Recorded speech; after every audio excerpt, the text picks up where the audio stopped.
All right, friends. Hello. How you doing today? Let's get into it. What is up? What is up? What is up? What is up? What is up? What is up, my people? How you doing? Welcome in. You feeling good today? Oh, it's Friday. It's Friday, my friends. Good to see you all. Thank you for joining me. Welcome in, notification gang. Love you. I love you if you're here first thing in the good old stream. It's our chillest time, our easygoing time. How y'all doing? Welcome in. I've got my wine instead of my tea today because you know today is going to be a dramatic day. Of course, it is our last monthly report before CitizenCon gets going. That's not really significant at all, but it's, whatever.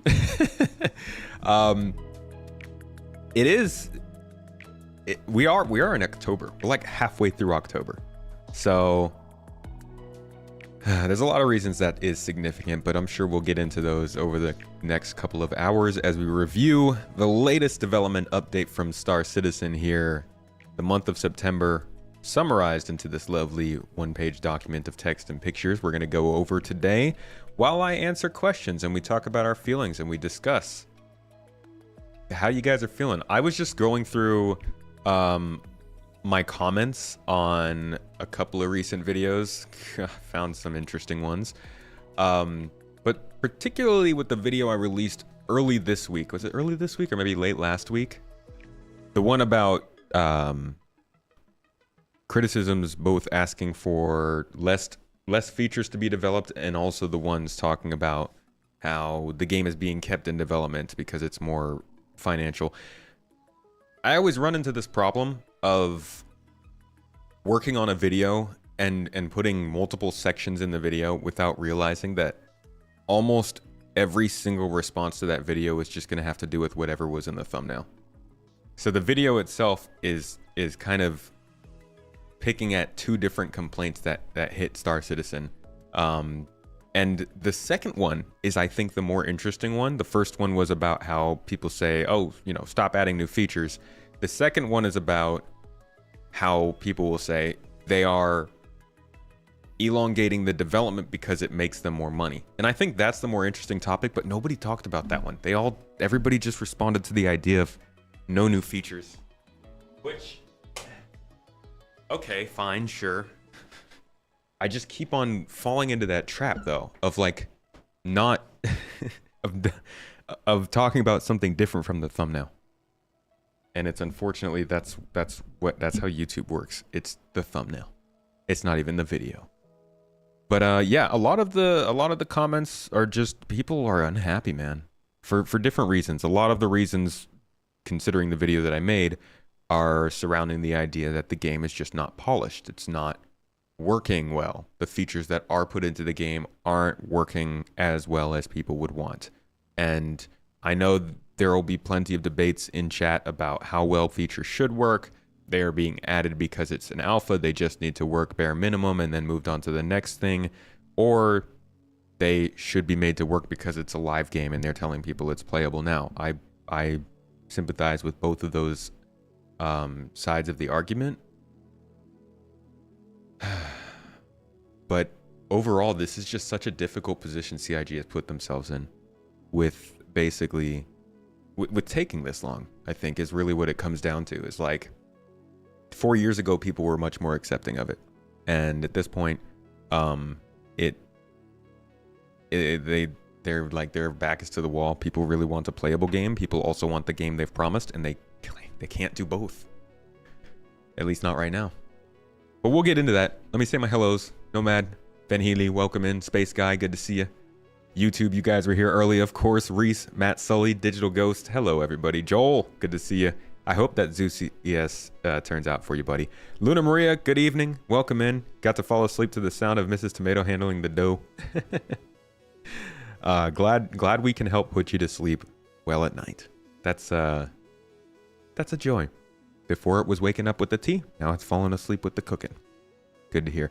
Slayer, welcome in. Rig, love to see Rig. Toes gang, dude. How you doing? Good to see you all. Tiny Home. Love a tiny home in the chat. MM Design, Fury, Jock Cop, Rage Against the Machinima, Elaine. Is it Benez or Beans? I believe it's probably Benez. Welcome in. Good to see you. Decent. How you doing? Red Monster. Good morning to you, dude. Love myself a red monster. And thank you so much for the subspace, guy. Appreciate you getting us started off. Trollin 07th, buddy. Mixo Marasan. Let's go, buddy. Welcome in. Havoc. Good to see you.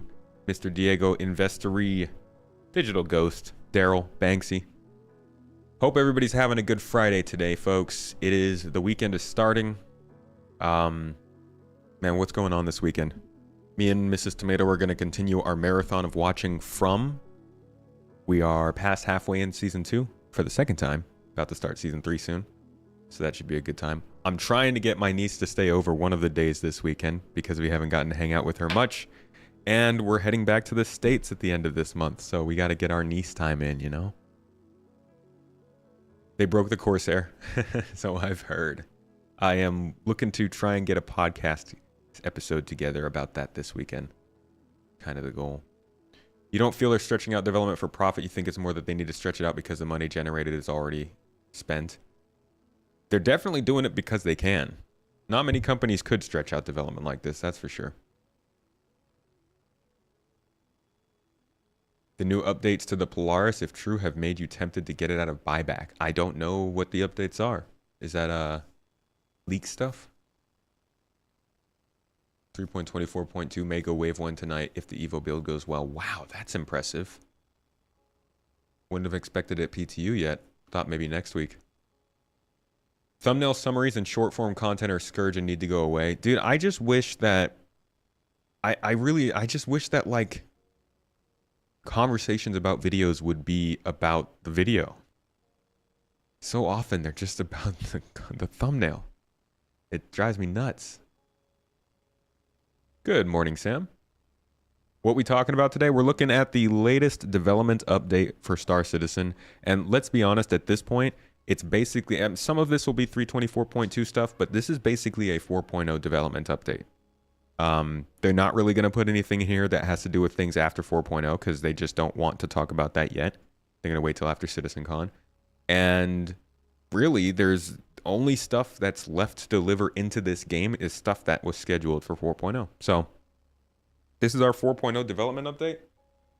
And that's the gist of what today is going to be about, whether it's questions or conversation. Any news on the quantum travel stuff? Quantum travel changes? We'll have to see. I don't know.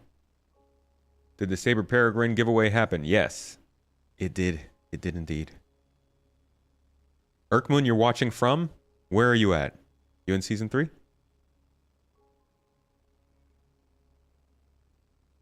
Good day, Empower. Jock Cop. The leak stuff. Okay. The game is playable if you learn to love the workarounds. It needs more things to do. Your org is all but dead because everyone is fed up doing the same thing you've been doing for years. Yeah, our org is working to try and mix things up. And I got to say, our event team, chef's kiss. You guys are, I don't know if you're watching or not. If you are part of the org, though, and you see any of our event leaders, leadership, event captains, coaches, whatever, give them some love. They are fantastic people. And they put a lot of time into trying to keep interesting activities coming your way. And they do a good job at it. Really appreciate those folks. Let's watch all the CitizenCons ever. I'm starting that on Monday. We're going to do a little bit of a review of CitizenCons.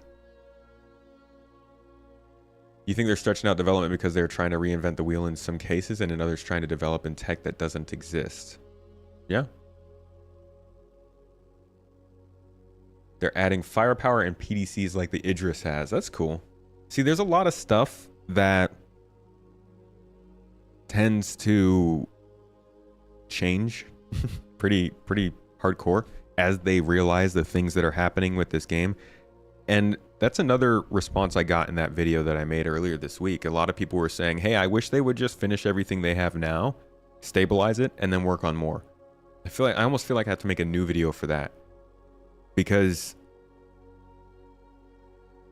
people don't weirdly, people don't realize that if they did everything and then made the game and then tried to, like, this isn't a normal early access game, right? This isn't like, oh, we released the game and now we're adding some DLCs with a couple of new damage types and a new location. This is like, if they had finished everything in this game right now, imagine how much they'd then have to go back and rework once again for engineering. Or imagine if they had gotten the mission system, they worked on it, they busted their asses for it, they polished it, it was all good, and then they introduced server meshing and suddenly they had to redo it anyways. Like, there's so many still things that require them to go back and just rip out old placeholder parts of the game in order to do other stuff. And I'm surprised at how many people don't think about that. I think in a random space of people, maybe people wouldn't think about that, but we're all sitting here watching a game to be developed, and we see the pitfalls they have. We see some of the places where they have to redo stuff, just because of the fact that they developed things before they were ready. Look at the Reclaimer. Like, we lost our absolute minds at the Reclaimer Claw having to change, even though they developed it, they modeled it, they put it in the game, they made it have a purpose. And then they got to the point where the gameplay was made, and now it's not how people were expecting it to be. What if that happened with everything in this game? I don't know. CitizenCon, aka Gaslight Fest, is coming soon with the latest selection of overpriced JPEGs that might be delivered in 3 or 4 years. Hey man, pretty sure the only JPEG they introduced last year's CitizenCon is coming in 3.24.2. Correct me if I'm wrong, but I think they only introduced the Zeus last year.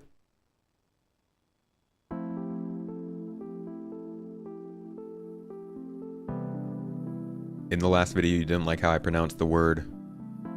What word? You just left an ellipses there. Which word was it?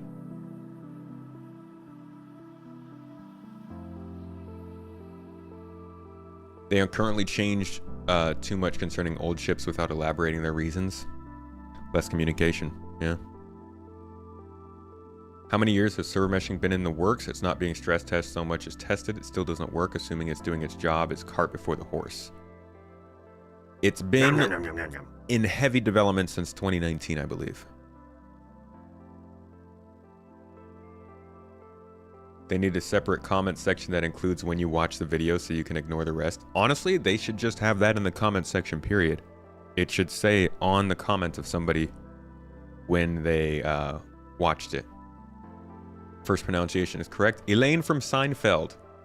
I just used the Seinfeld GIF today. Love Elaine. She's great. She's good people. I heard her on a podcast the other day. Awesome. Well, welcome into the stream. Please look on Info Datamine about the Polaris once you have time. It's impressive. I'll check it out. We've got a channel for that on our Discord server, so I got to get caught up. Sunday morning mining for you has been slow. Really, Red? I wonder if 4.0 will bring it back up, or it feels like at this point the only thing that'll bring it back up is stability. Come on. All the stability changes they've talked about. Any news on what they are updating in the code base? Oh man, that's probably a lot of stuff, but nothing specific.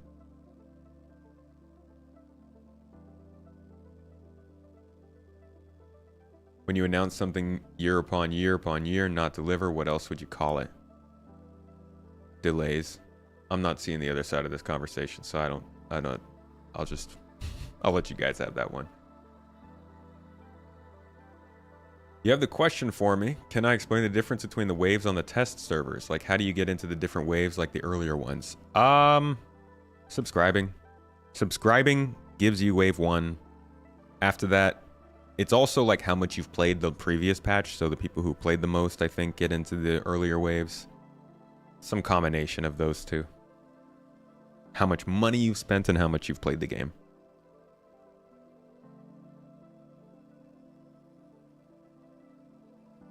GII event team is top notch. You have yet to get bored because the team is so creative and welcoming. Keep it up. Yeah. Hey, Vassen's one of them. There you are. they should finish previous concept ships they sold before making new ships. I think they should focus on previous ships, but if they don't make new ships, they won't have money. It's just that simple.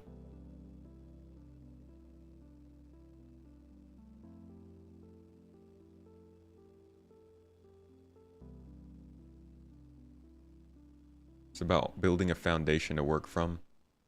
Foundation's still not very solid, that's true.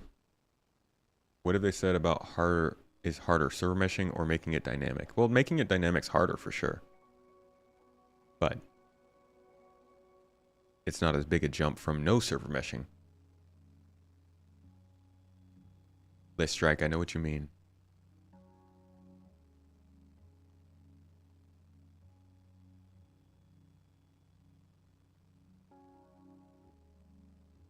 Toes! When do I think the Ironclad will be out? I think that'll be years. Ironclad's not a super important ship, to be honest. And that's one of those concepts that I could say they could do without introducing. They would not need to redo everything a billion times if they would have planned. How is it possible that ships added last year isn't prepared for physical components? Insane. The Redeemer wasn't added last year. Was it?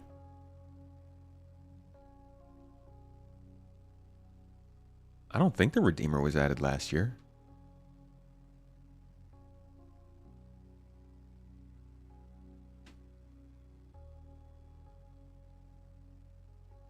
But I think that probably is just because, like, while they had the design of engineering together, they didn't know how many components each ship would need. When did the Redeemer come in? 2023.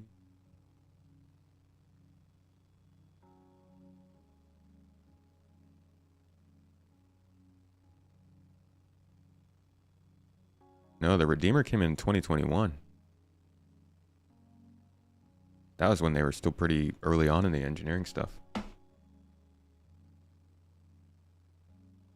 Not sure you agree with that take. You think people are referring to small bugs and stability rather than finishing large features.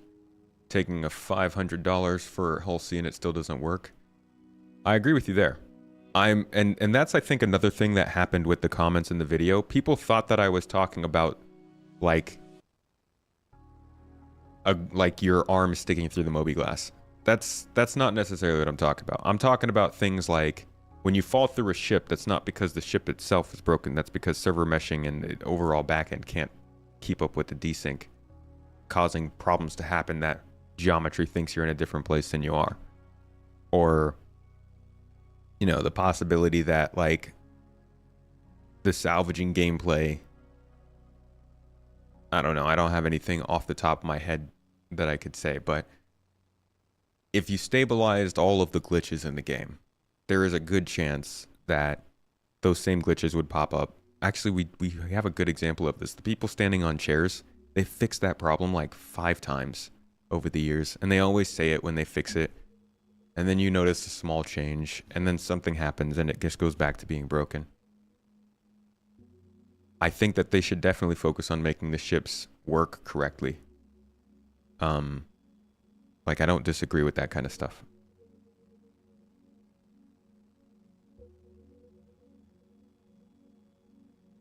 Toxic behavior is a direct result of people paying money for something and that something doesn't happen. Something as little as shields on a grav bike, people paid for that shield.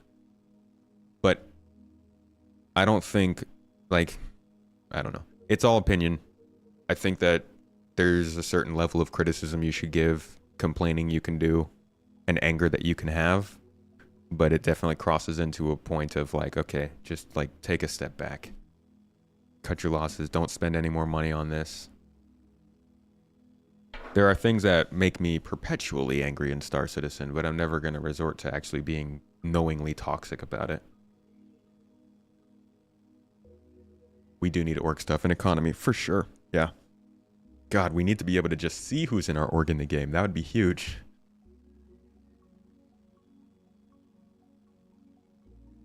I'm falling behind so much in chat. I'm going to catch up. I'm catching up. I'm scrolling through. Sorry, everybody, if I'm missing your comment.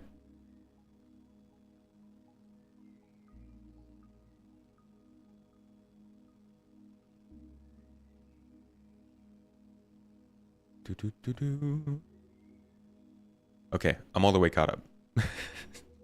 I was falling way behind. I'm sorry, folks. Oi! PAX Day is just interesting. It's nowhere near the same as SC. Hey, whatever they're doing, I don't mind. As long as people are moving forward and making like, if you can add more credibility to the idea of server meshing, that's great. Sometimes I'll be talking to people and they're like, hey, Star Citizen's the only thing I've ever heard talk about server meshing. Is it real? Like, is it actually a thing? Companies like Epic and Rockstar coming out and talking about it, that just adds more credence to it. Making it dynamic. Apollonius.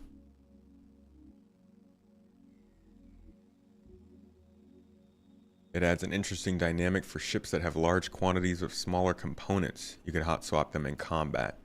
Yeah, and that might not be something they realized until they were able to actually test out the engineering system.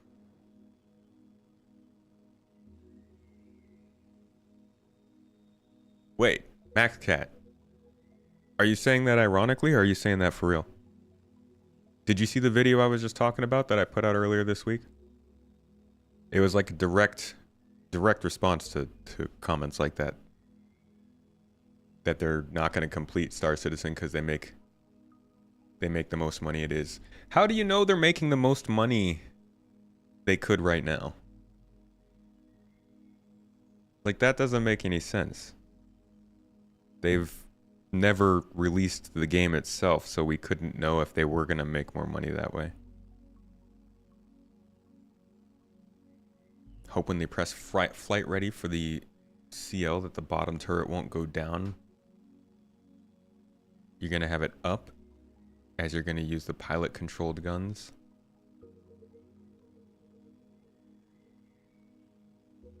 Well, I'm guessing the turret will always be controlled by somebody else.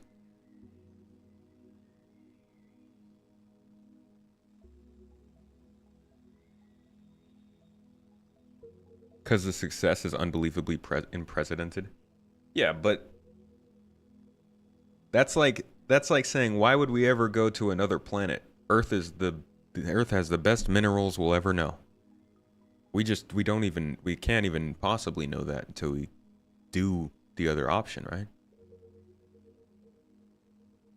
Yeah, Luna Maria, I agree. People who are frustrated with the game, and I'm not saying this as like you shouldn't give criticism, but I think it is healthy to take a break from the game if you're not liking it.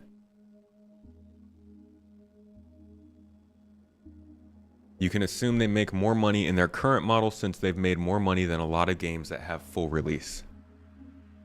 I mean, you could assume that. Let's see. What is a good, what's an MMO? Somebody give me an MMO that's like middle of the park, not super popular. Like only kind of popular.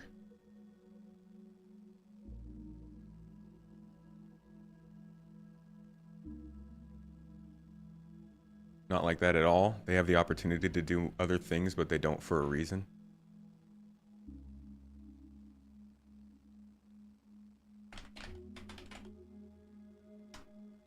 Guild Wars 2.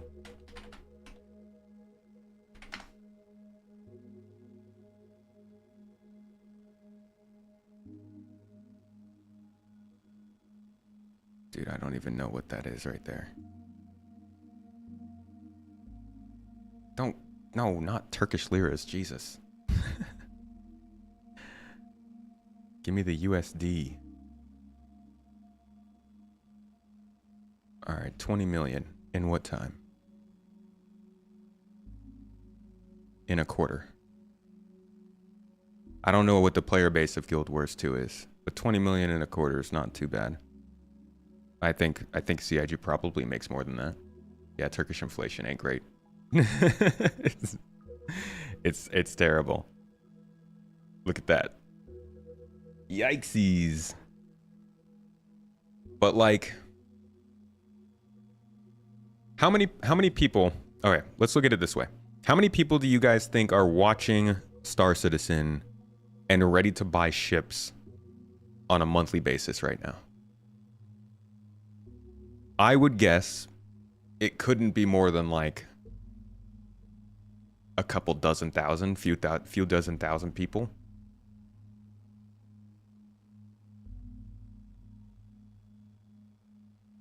Oh, trust me, it was good. I know. I've been living in Turkey the last 5 years. It hurts.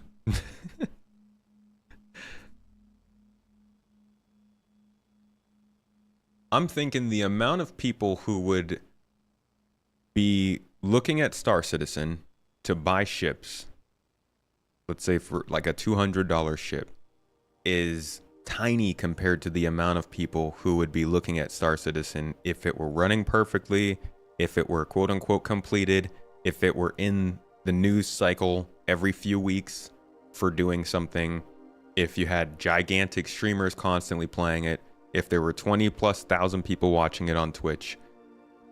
The pool of people that you could sell cosmetics to on a daily basis with that kind of viewership compared to the 10,000 people right now that are looking to buy a spaceship, in my opinion, seems gargantuan. The amount of new people who would get onboarded into Star Citizen if it actually worked and then stuck around and looked at the store compared to the amount of people who try Star Citizen out for 10 minutes right now, decide it's fucking and then never look at it again, I feel like is gargantuan. They don't have much of a market right now. They make a lot of money, which is great because they sell expensive ships to a small amount of people. But if this were a successful game in the market that we have right now, I don't think you could absolutely say that they make more money doing this than they would if the game was sold. Now, I'm not saying you're wrong. I'm just saying it doesn't come off to me like a for sure statement. It equally doesn't come off to me like something you would bank the entirety of Star Citizen's future on. Like, we're talking about releasing a game that could be the actual magnum opus for a lot of the people working on it. Magnus opus? Magnum opus? Whatever. Like, the idea of just not releasing it when you could get all that credit on top of all that money, on top of Squadron 42 and sequels and like deals for other types of media, it would be weird to not give that a go, right? When the alternative is, okay, we'll just keep people having their jobs unless they're pocketing all the money, which, I mean, maybe they are, but they release their financials and it seems like they're using all the money.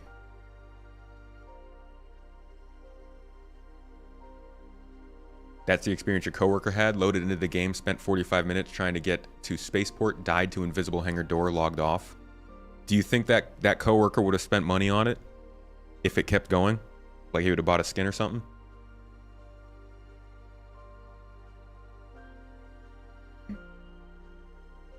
They've built a culture around the development itself that's very novel and lets them take their time in a way that no other studio ever has that I know of. See, that I agree with. And that's what I said in my video. I don't think they're dragging out the development to make more money. I think they're dragging it out because they can simply afford to do so with the money they made. Because like the freaking cosmetic stores make a ton of money. Dev teams for MMOs get slimmed down after release. That's also something. They wouldn't have to spend as much money. Looking at the best case scenario and ignoring the fact that many games fail at launch, nobody knows what happens when SC launches, but we know for a fact that they will keep making money if they don't release. Please interview an economist and they will tell you the same. Find me a good economist and I will. To be honest, I was looking for somebody for the longest time that could talk about building companies, and I couldn't find them. People tell me to interview this and interview that, but you know how hard it is to get somebody to come onto a podcast to interview? I am looking at best case scenario. Let's say not so best case scenario. They release Squadron 42. It puts out 3 to 5 million in sales. That makes them another 150 million or so in a couple of years. Star Citizen hits middle of the park. They go from 10,000 active players to, let's say, 30 instead of a couple hundred, whatever. How many? Like, how much does a MMO? What's the active player count of an average MMO? MMO populations. I'm guessing this is likely not super reliable. Oh my God! They what? 80,000? 80,000 active players in the Star Citizen? What is this thing based on?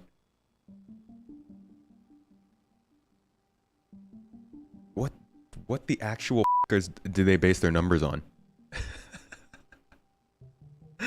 80,000 active. My heart. That's nuts. I'm gonna go ahead and assume that that's not anywhere close to real. Let's see. It's like a Black Desert. 12,000. Okay. So like Ark, wow, Ark is at 30. Man, so I have no idea where Star Citizen would sit on a list like this. But I'm sure it's nowhere near the top, right?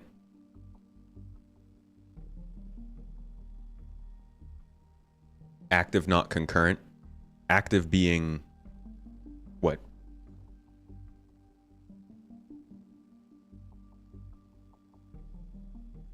Okay, let's go back to it. Let's see. Let's see where they get that number from.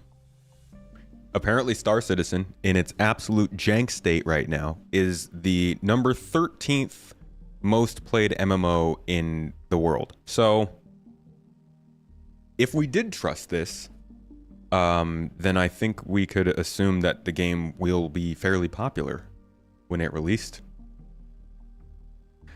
But this is also assuming that the game has 22.6 million total players and 83,000 active daily players per day. Per freaking day. Yeah. Sure. Let's see. This data is not extremely accurate or in many cases accurate at all. There is no way of really getting MMO subscriber numbers. If you need accurate numbers, you will have to look at publicly released data or Steam users. Purpose of this site is comparison, which is something I believe it does deliver. Helps to gauge numbers of users versus another MMO, and it helps to gauge how active or involved the community is. Okay, so it's not reliable.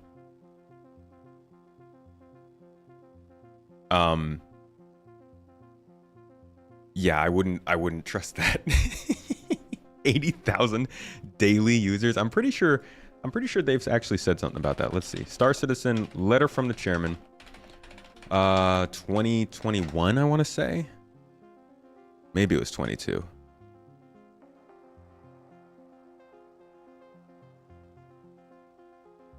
Here we go.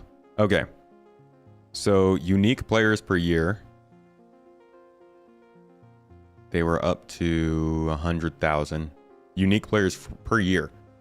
In 2022, 100,000 unique players per year. Imagine how much that would have to increase for them to reach freaking 80,000 per day. Here we go. In 2022, they were averaging 240,000 monthly active users. So, take it or leave it. Most people are telling me that the game is empty and the player base has completely left. If they were hitting 240,000 active users monthly in 2022, what are the chances that 2 years later they're hitting 80,000 daily? They don't really put out daily numbers either, which is probably because it's not incredibly high. But there are less people playing right now. That's for sure. And I would assume that there's less than 20,000 daily active users. Even that sounds like a lot to me, but who knows? I don't. Regardless, I think that whatever the number is, I can't imagine it would go down after release. Now, I mean, it could. They could have a terrible launch. All of this could be for nothing. And maybe the game does die. But if you're the person who wants to release this game, would you just sit on it? Or would you try to make the game? I don't know. I feel like they could make a lot more money if they release. But who am I?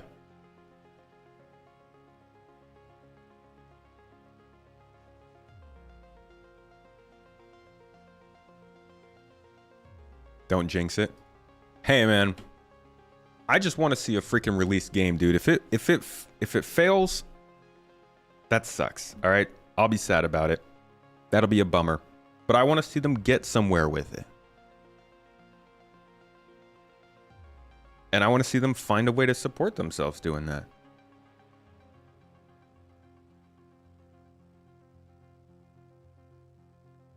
All those numbers don't matter, yeah. But what I'm trying to say here is that the number of people, this is all, my whole point, is that the number of people paying attention to Star Citizen right now is so small.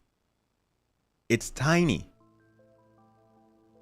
I'm not the biggest YouTuber to cover this game. I don't have the overarching numbers, but from the way that my videos go in terms of views, the way that my subscribers per month go, I can tell that it's not that much. If I put out a good video for a game like Starfield, it explodes in comparison. And you can look at that for a lot of different people who are making videos for Star Citizen. If you put out a video for a released game, or even a game that's about to release, it can get way wider reach than something for Star Citizen, because there's simply not that many people watching Star Citizen stuff. There's not that many people interested in this. All the people who are interested in Star Citizen, a lot of them are just chilling and waiting. Maybe coming to a stream like this, most likely not, but just hanging out. And my point is that I believe if they reached a time that this game actually had good press, wasn't just called a scam everywhere outside of the main community, was able to put on commercials and advertisements and like show its name in places, then there would be a lot more opportunity for them to sell stuff to people. They aren't sitting on SC, they're bringing in record-breaking annual funding. Dude, they're scrambling. If you honestly think that they are financially comfortable after losing people to Star Atlas, they couldn't even keep people on board this game, and instead they got lost to Star Atlas. They're not swimming in money. And maybe that's because they've bloated the company so much, but it's not like they're just comfortably scooting along and making a whole bunch of money. That's why they've started doing these more desperate looking sales. That's why they've started to do more variant ship sales. They're not, I don't see it as a comfortable situation that they're in right now. Just seems like people always buy JPEGs. It's basically an addiction. That's not wrong.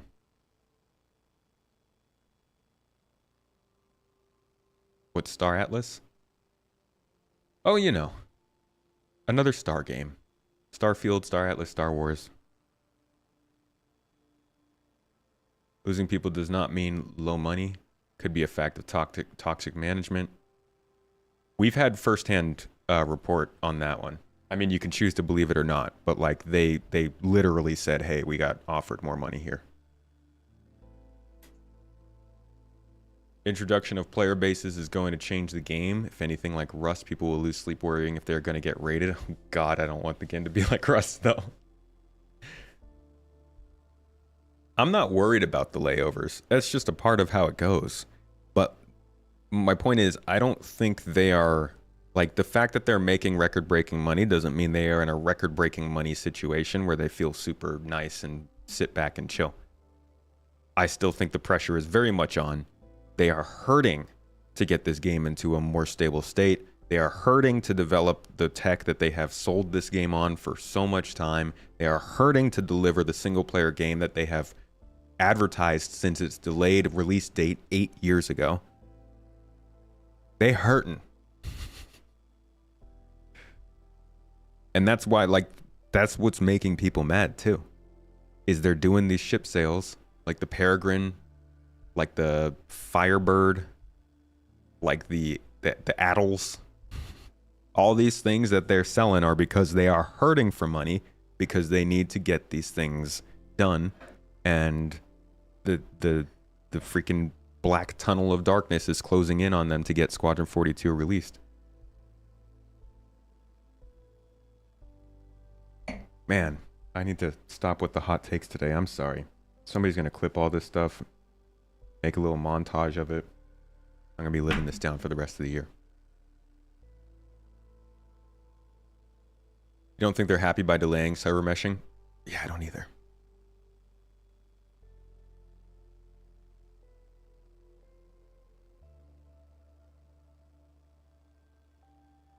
Here's a question.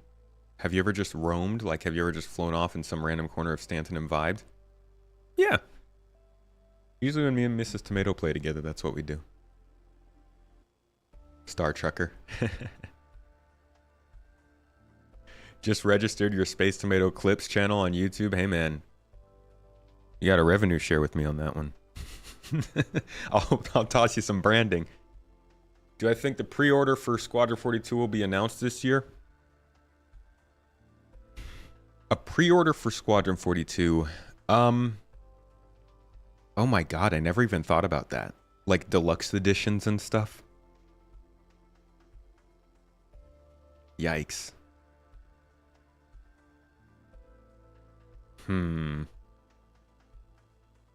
It'd be interesting if they did like a pre-order Squadron 42 and get access to Star Citizen. Because like back in the day, it was like, oh, buy Star Citizen and you can add Squadron 42 for $15.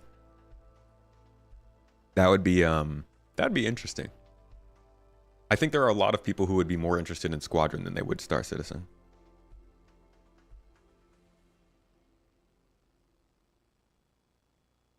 You got Squadron with Star Citizen like 8 years ago? Yes, so you got it for the good price.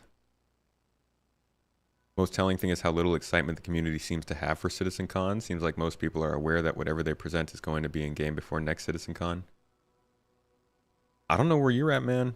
I feel like there's less excitement than last year. Definitely. I have less excitement than last year. But it's still... I think it's still feeling... I think more of the excitement is Squadron focused now.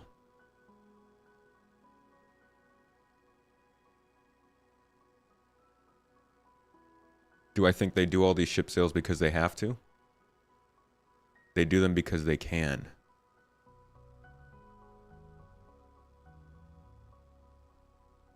Do them because they can, not because they have to. So, what do you think pays for the development if they didn't do the ship sales?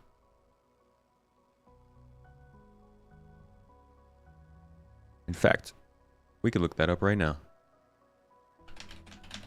Star Citizen financials. Let's see.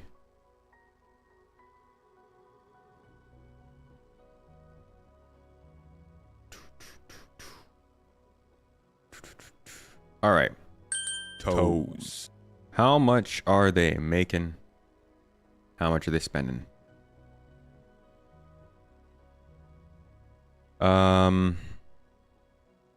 Total costs 129, what would this be, million? That's including investments. I wonder if investments includes, let's see, purchases of computer hardware, capitalized software, fixtures and fittings, including office building costs. Okay, so this includes the, when they're purchasing the studio updates they did.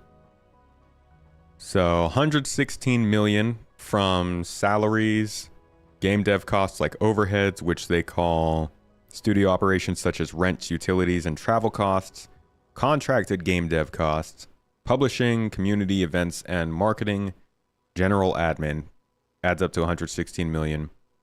Plus then their investments in things like buildings and stuff is up to 129 million. So what would you say pays for that if not the ship sales? I gotta go. I completely freaking lost the name that said that. Pablo.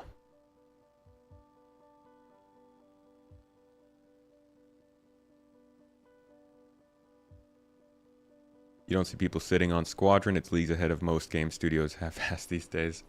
I mean, imagine if they had released Squadron when Bethesda released Starfield. Now, I don't know how good Squadron's going to be, but at least they could have had a lot more. They could have had a lot more press comparing it to Starfield, which would have gotten more eyes on it. Toes. You don't remember anyone excited before CitizenCon last year, but a ton were after Raven won? That's kind of true. The president for CitizenCon before last year was not great. It wasn't good. That was we were still basing all of our anticipations off of CitizenCons from 2019 and before. For anybody who has joined in the last 5 years, you might not have seen those old CitizenCons, but last year's was much better. And I know they haven't added a lot of the stuff from last year's CitizenCon into the game now, but oh my god, let me show you CitizenCon 2017. Think Squadron will compete with Starfield? I mean, it's a more reasonable comparison than Star Citizen. I'm actually putting a video out about that next week, but it would get them more eyes. We live, I don't think anybody can disagree with this. We live in a attention-based economy now, right? Whatever you're doing, no matter what it is, if you can get enough attention from the right people, you can make more and more money. It's not about making a good product. It's not about making a good opinion. It's not about having the best take. It's not even about telling the truth. If you can just get the most eyes, then you can make the most money. We see this in so many different areas of life now. Grifter's gonna grift all over the internet, and you could call Star Citizen a grift, whatever. It could be a scam, it could not. Either way, the most amount of eyes makes the most money. And if they were able to release Squadron alongside Starfield, that would have been good marketing for them.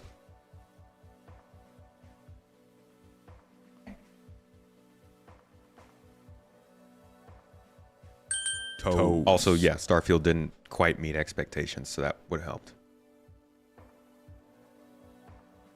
You've worked in a tech startup. You were there since the beginning. Can try to answer questions if I can.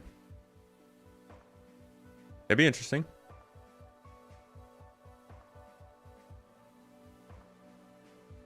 They didn't make 800 million in a year.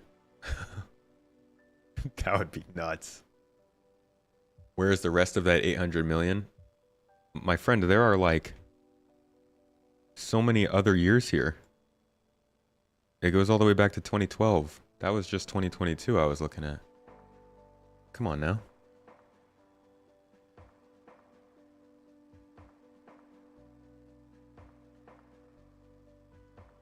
Star Engine is a marketable product. True. I don't know what they're going to do with that, but that does have some value to it.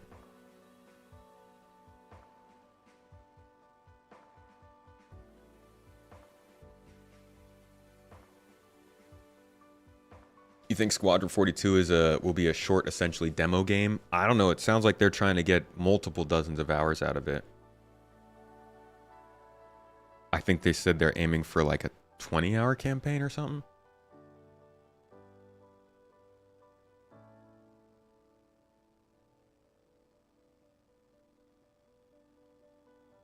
...2017 and earlier burns. We'll do this on Monday. If you guys want to join me, we will look at previous CitizenCons. In fact, I've got one here. I've got a video if you already want to preview it. It should be here somewhere. I can grab the link for you. Man, I need to name my videos better. Look at this. Search does not bring it up, does it? The problems of CitizenCon? Maybe? No? The controversies of CitizenCon? Yikes, dude. What do I need to search for this to come up? Come on, YouTube. Don't blacklist me. Here it is. A decade of CitizenCon, of course. Check this video out if you want to see just how bad CitizenCons were compared to what we see now. I'm not saying it's perfect now, but people were not super hyped for last CitizenCon because there wasn't that much expectations to be set. Now the expectations are high.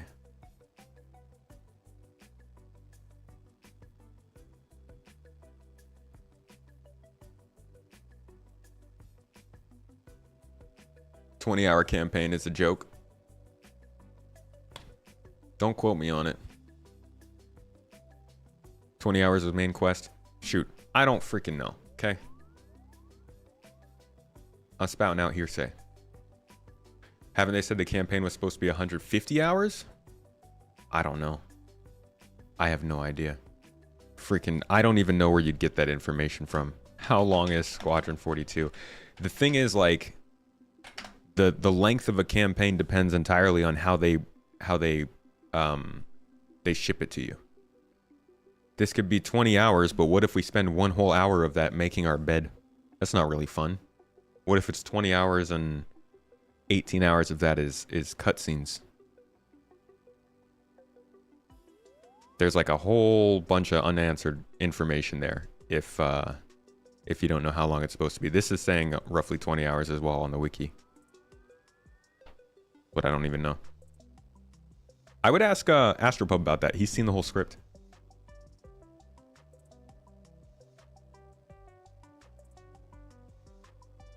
Squadron 42 will have 5% of the content Starfield does.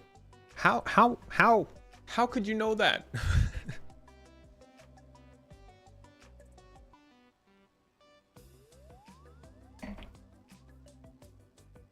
Is that from reading the script? Hope they mostly show stuff that's targeted for 2025 and not 26 plus. Agreed. I think CitizenCon should be everything coming in the next year.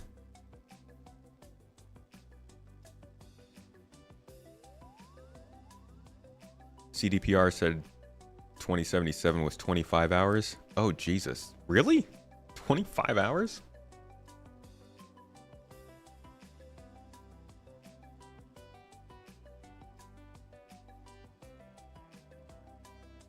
Hey, thanks for hanging out, TJ.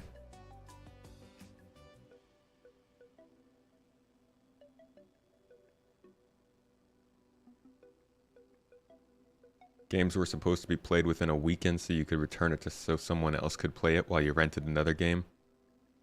I remember the days of Blockbuster, getting my Nintendo cartridge, bringing it home, busting through it the entire weekend, and then giving it back before the next school week.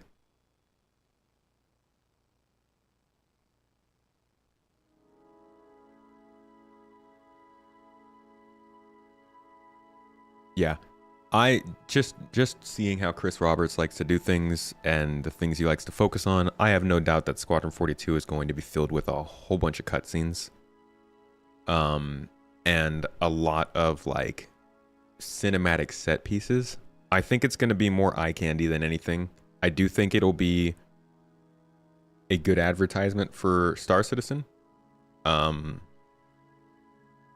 I also don't doubt that it's going to be like a fun game to play. Not to say it'll be the best game of the year, best game of the generation, best game of its type. I just think it's going to be a good game to play. You can hope for more, but I don't know. We still haven't seen a released game from this studio, so how could we know? Yeah, it does sound like it's going to be pretty movie-like.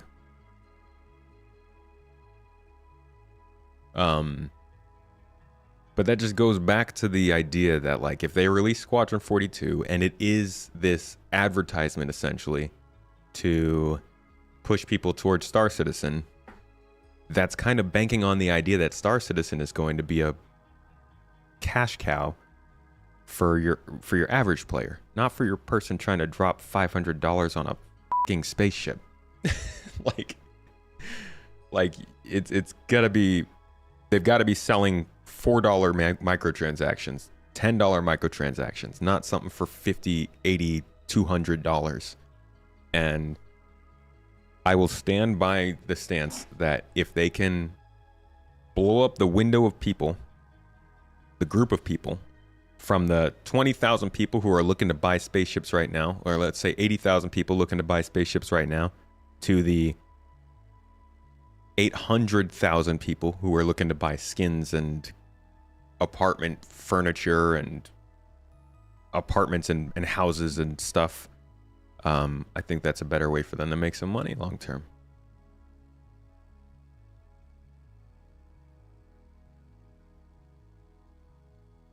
Anyways, how about we do what we came here for, huh? You guys came here for a development update, right? We kind of got a little bit off track there. We can keep going. You know, we'll jump back into it every now and then, but I kind of want to like get to what you came here for. Lee Bob, thank you so much for the super chat on YouTube. Really appreciate you. Where's the Titan suit at though? Seriously, appreciate you and yours, dude. We appreciate you. You make it all possible. Thank you. Let's talk about the development update. Like I said, this is a September monthly report, and since we basically have released everything that's not 4.0 related or having been moved out of 4.0 at some point, this is kind of a 4.0 monthly report. So, because they're not going to tell us anything past 4.0 until CitizenCon. Anthro, Blackish, and Abdi, thank you all for the subs. Guys, I'm so sorry I missed those before. You're great people. PK Payback wants Mrs. Tomato to shoot me, but I think she might be a little bit distracted. Lucky us. Abdi, I appreciate your face, dude. I hope the family is good. Thanks for being here, man. Okay. Let's dive in. First up here, AI content. It's the last step of AI development generally. September saw the AI and narrative designers continuing their work in the Pyro system by setting up the spawn data and markup for the various outposts and space stations. This involved cooperation with the level design team to ensure that NPCs were spawning correctly. Then, following discussions with the missions team, AI content spent significant time marking up locations in Stanton. So they're just continuing to make sure that AI are in the right areas.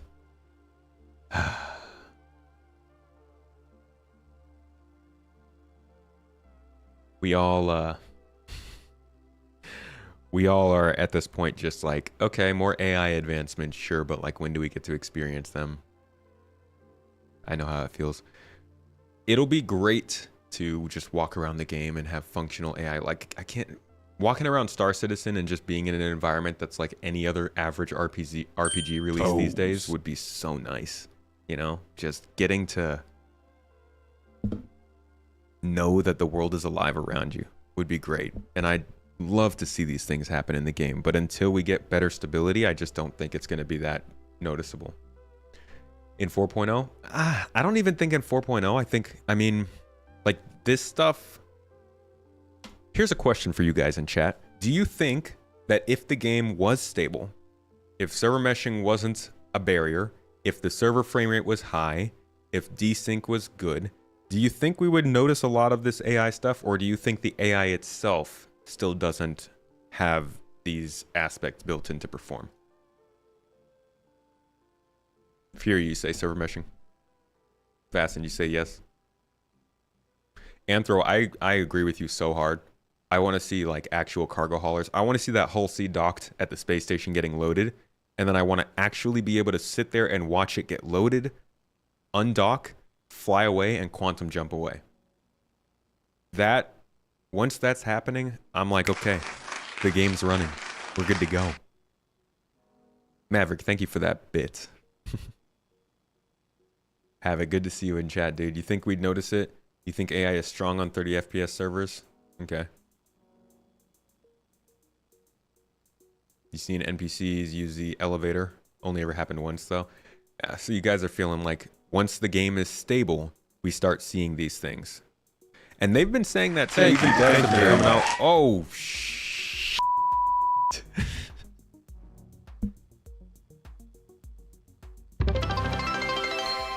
Whenever Zayef comes in chat, man. Jesus, dude. I'm sorry for anybody who didn't see that and is wondering why I just freaked out. Zayef just stream Santa'd. I'm pretty sure, by the way, we have a stream Santa emote in chat now. For situations such as this.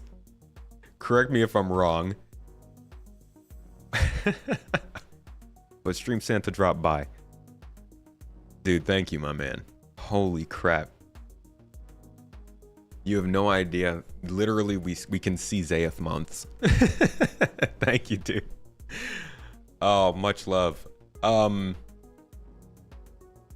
I don't even. What was I saying? Yeah, there's the stream Santa. Drop it in the chat. Spam it up. Yeah, being able to have AI flying ships around would just make this game feel so much better. That and the economy. Like, imagine if you could see a Hull E pulling into port to drop off a bunch of boxes, and you know for a fact that that means that you're going to be able to get some cargo box missions to head down to a planet or something because that Hull E. I was summoned by an unseen. Oh my god, Jesus. Just. Ow! My neck! Was it once? Was it twice? It was PK asked for one too. Hell yeah, PK, you rock! Sorry. Be careful. Still recovering from surgery. Ow. Yeah, so server frame rate I think would really help. Yo, thank you for the super chat, Gozlaw. Are we stream Santaing? Freaking, we got Santas on YouTube too. Unfortunately, YouTube does not do a good job with their stream stuff, and we can't add the emote over there. It's very annoying. But still a big hand to Gozlaw. Thank you. Yeah, that was like right in the neck. People gonna think I got a hickey now. And be like, yeah, it was my wife. All right, the team also implemented dynamic conversations to make the versus bars feel more organic and alive. This tech and approach will be expanded to other landing zone locations and included in any future captured content. I have heard this is in the Evocati. I've heard this is happening now, live. Well, not live in Evocati, but when the server's running well enough, their actual conversations. Can you guys believe it? The NPCs don't just say things like, ugh, why can't people just put things back where they found them? Shut up, store clerk. You know that? That's your fucking job. Hey, Sean, thank you for the 10. Appreciate you with the super chat. Toes. You like reasonable criticism and discussion. It makes us stronger, just like negativity, toxicity, or those that repeat the exact same complaining constantly. Wait, Luna Maria, are you saying you don't want to talk more about how Master Modes has driven all players away from the game forever? Sorry, I had to. You'd be very surprised, Havoc, if what? Oh, we've got a CitizenCon bingo game going. Anybody who hasn't already started on their bingo cards, they are currently available on the Discord. You can grab yours, download it, print it out, whatever you want, fill in the tiles, and if you get bingo first during CitizenCon, we will personally give you a ship and a copy of the game. Your question is, if server meshing does increase the performance of the AI as a whole, could we and when would we see the UEE patrols return to Stanton? Oh, dude, now you're going back to the day. Said the words that must not be spoken. My precious Master Modes. All right, AI features team. With the upcoming release of Alpha 4.0, what did I say? 4.0 update. The AI features team focused on locking down existing human combat features, including first reactions, ammo management, and tactics, to ensure they work consistently across a wide variety of situations and environments. Okay, so just more AI stuff, really.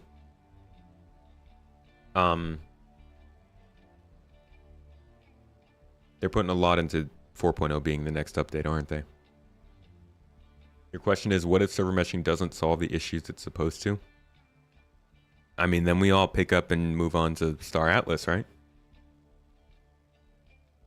Hey, Fury, it was good to see you. Thanks for dropping by. Right, cops, dude. You're already a stream Santa, man. Just being here makes you a Santa. Thank you. Bingo card mentions 4.0, mentions 4.0 twice, mentions 4.0 3 times, mentions 4.0 4 times. Center space, free space. About not releasing 4.0. Yeah.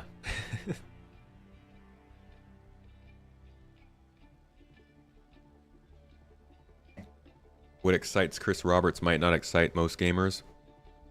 See, that's why I'm really glad they brought on Aaron Roberts. And there are private investors. So, like, there is some level of people who are sticking their noses in and being like, hey, this is still looking good, right? Not enough that they have a controlling stake or anything, but there are other people who need to be impressed by this besides just Chris. That being said, I think Chris is an ideas guy. I think if he sees something he likes, he knows he likes it. Mrs. Tomato is a boss. A boss that shoots me. Is that a good thing? Negativity is great because it's good feedback to the devs and might ultimately make the game better. The trick is not to react emotionally if someone else doesn't like a feature that you like. I think when she says negativity, she means like consistent, repetitive negativity. Negativity is good in... What's the word? What is that word? It's good in...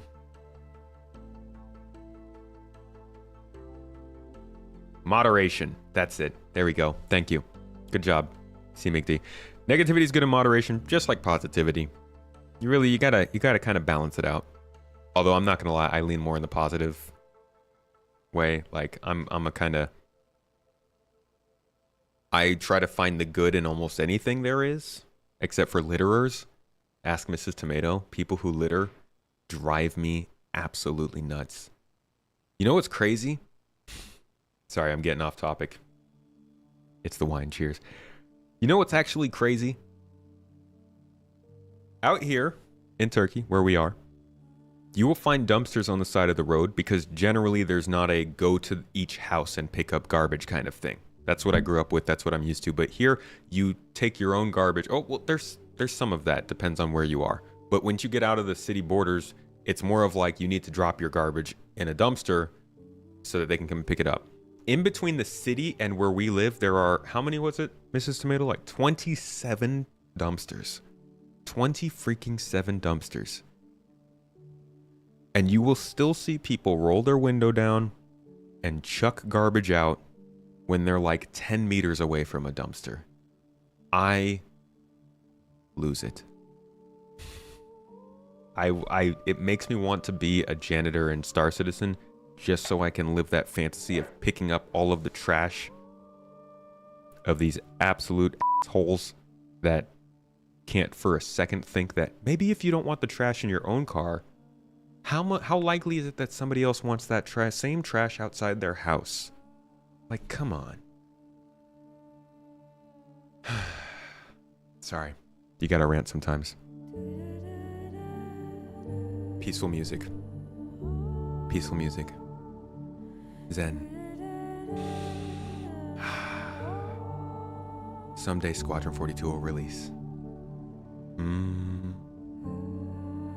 Okay, back to it.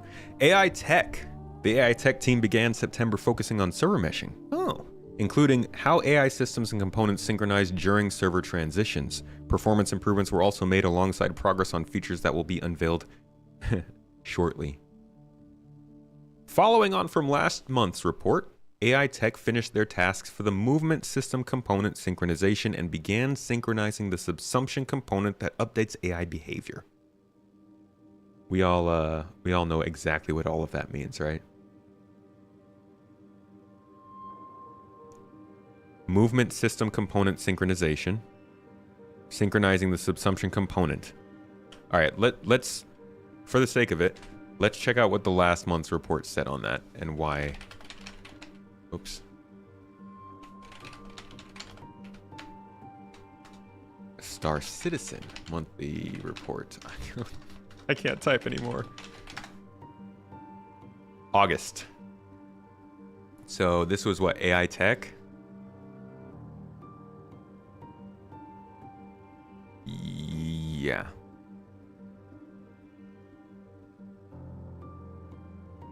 Where was I? Where did I just read this? Okay. AI Tech finished their tasks on movement system components. Let's see what that is. AI Tech. They also updated navigation generation elements, including one relating to computing navigation islands and one used when exporting processes into object containers. Progress was also made on converting the Apollo Tools UI style. A new feature continued development too, which the team will share more about in the future. So I guess maybe that's the new feature? NPCs transition between servers. Yeah, I'm guessing the component synchronization is the feature they were talking about. Instead of saying this sucks, you flip them off and give them a nasty look, but they don't know what they did and what's wrong, so they get confused. They're just like, why is she flipping us off? Glass half full kind of guy. Thank you, Glass Sword. That was a very fitting tip. Havoc, for Squadron 42, I'm thinking... Dude, I don't know. After this many years following this, I feel like I can't give out a date anymore. I have no idea. Yum, yum, yum, yum, yum, yum. Just watched your first ever piece of Squadron 42 content. Didn't really know what it was before. Now you're hyped. What'd you watch, Xylof?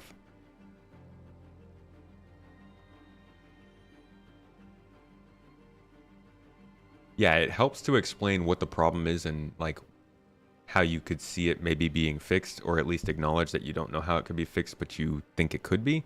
Than to just be like, revert it. It's terrible. Fall of 25 in your opinion? Yeah. I mean, fall winter makes the most sense. Absolutely. But I don't know. I mean, if GTA 6 is really coming out next fall and it's not delayed, it would be scary to release a game around there. You think what finally got your friends into Star Citizen was the Bed Bananas video? Yeah, those kind of narrative gameplay videos live on forever. That's like, I love making information videos and news videos, but gameplay videos are just truly evergreen, you know?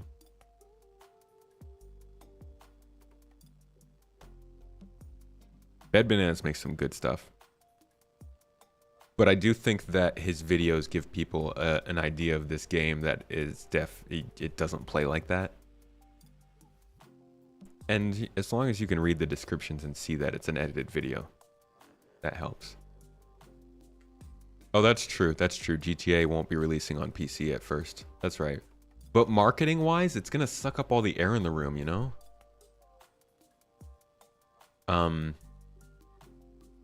Everybody's going to be talking about GTA 6 for like at least 3 weeks after that game comes out and a month before.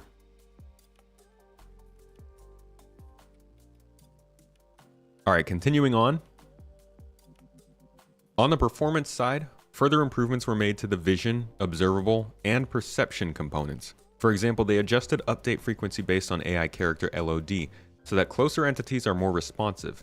They also implemented lighter AI zone handling for observables, which will deliver significant improvements when zone queries are made by NPCs. So this is, I believe, touching on the, like, when an NPC can see you or detect you or your ship, which we do have some footage of here, as they've been working on this quite a bit for some time. I don't know what the complications are around this kind of stuff.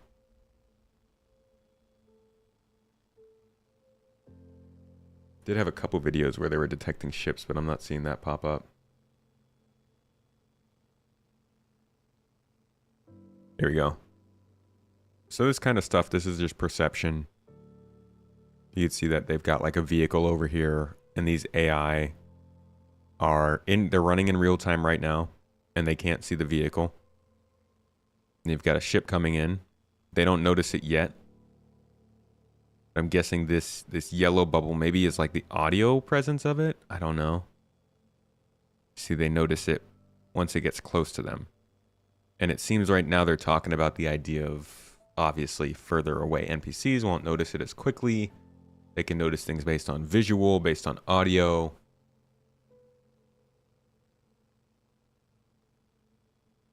Unfortunately, I don't have the audio for this video, so we can't hear what the dev is saying as he shows this stuff off.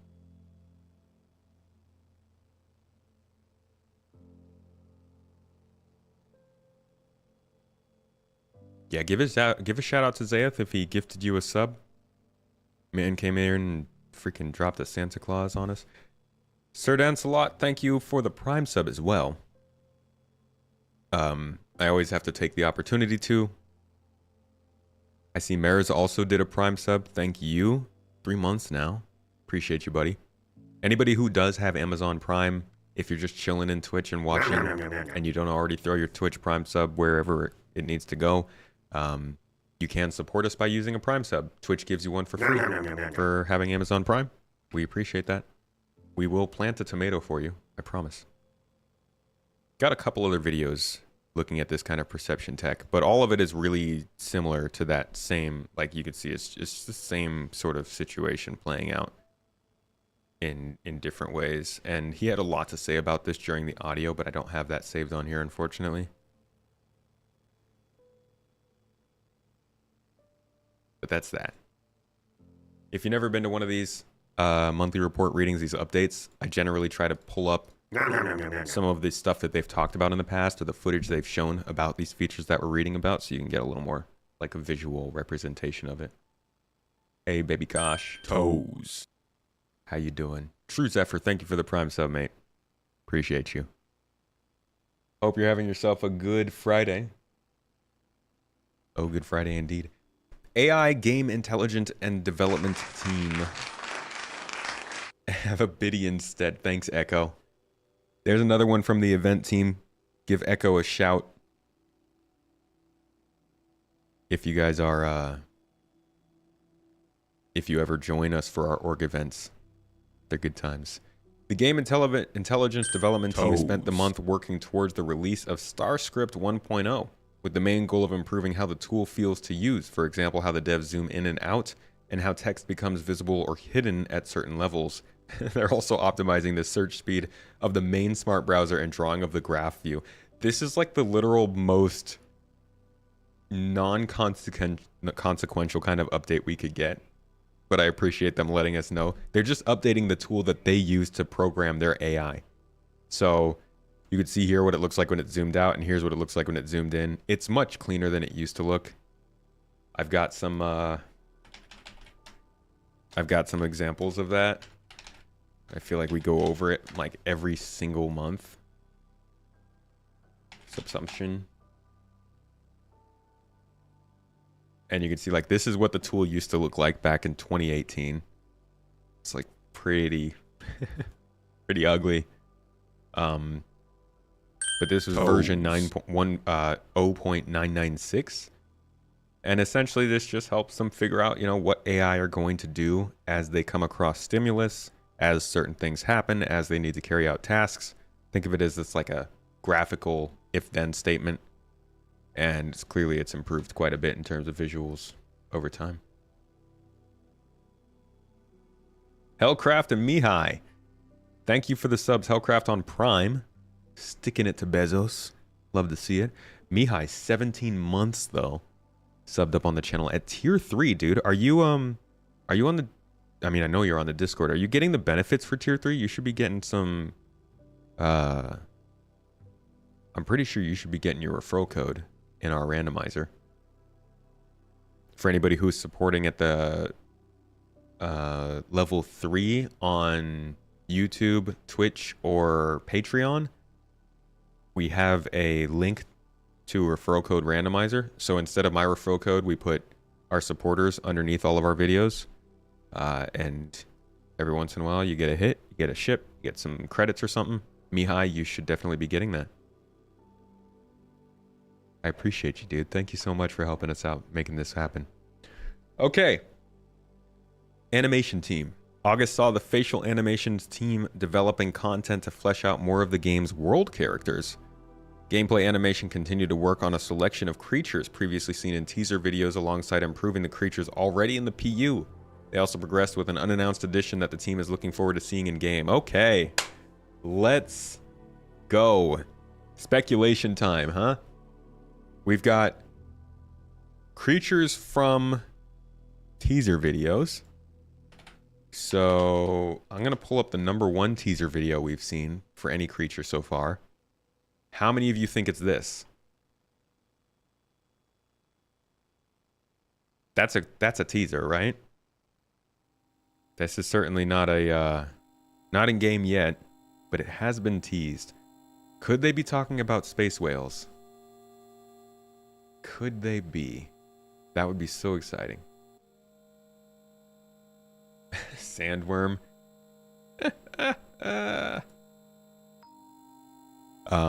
What else could we be looking at? The stalker creature? The boreal stalker? Let me see if I've got a video of that. Stop opening on that screen, dang it. Not holding your breath on the space whale?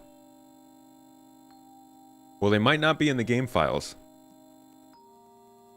What they've talked about here might not be in the game files yet. So yeah, this is a microtech creature. Toes. Which has been teased here and there.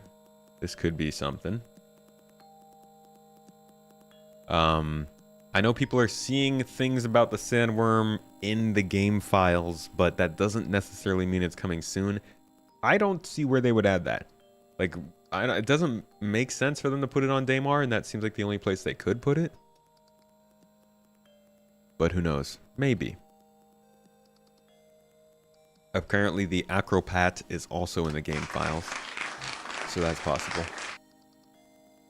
Taryn, thank you for the 100 bits, man. I appreciate you. Little pizza fund. Taryn's been consistently getting us pizza for like 6 years now. Also subbing up, dude. 37 months at tier 1. Thank you. Much love, buddy. Daymar for the sandworm. That would be interesting. A sandworm on a moon. Like, they gotta retcon the lore a little bit to make that one make sense. What else could we see? We could see the pyro crab. Which, when I look up crab, also brings up this No Man's Sky clip. The goofy looking crab guy. Looks like he's got a teacup on his back. Toes. But no, this one. So these are the different concepts they had for the pyro crab going forward. And this is the concept they moved forward with. And it's freaking huge, as you can see. They have definitely teased this in a couple of videos. They teased this a long time ago, actually. We've looked that video up before. Let's see if we can find it. See if I search Pyro Outpost. I believe it should pull up the proper video somewhere in here. It's going to be an old one.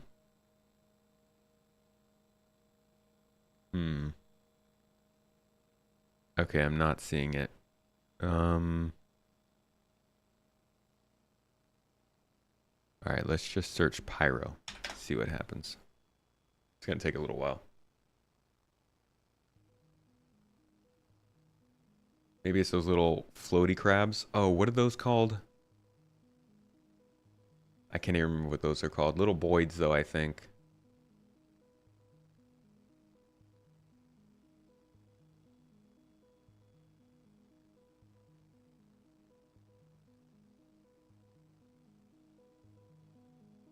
Man, I hate how slow this thing is.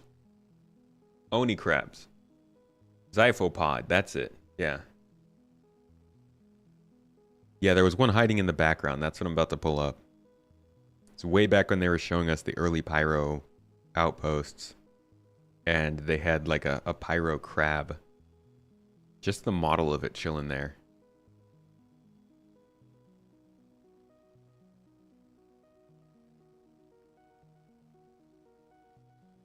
As you can see, they've been giving us a lot of pyro updates over the years. There's just so many of them.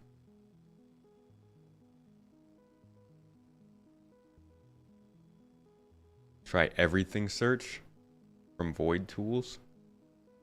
Huh. I will keep that in mind. Everything search. Not hard to forget. Or not easy to forget. Hard to forget.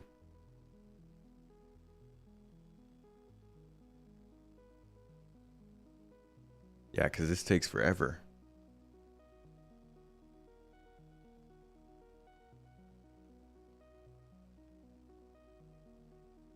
It's been a lot of years.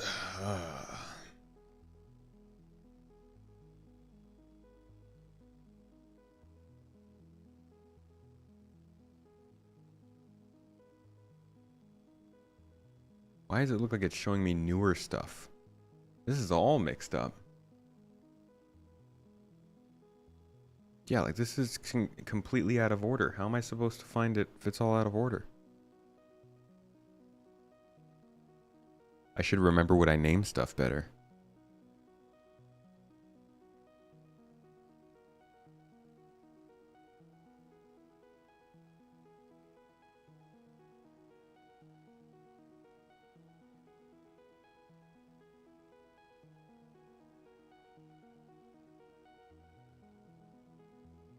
Alright, I don't even think I'm going to be able to find it, to be honest.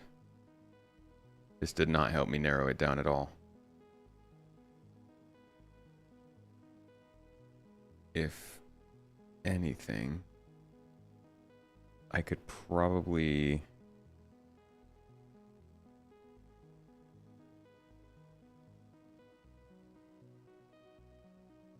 jump to one of these files. Let me see. Let's see if I go here. Jump to this. And just scroll for a little bit. Should be in here somewhere. I'm gonna give up in like 10 seconds.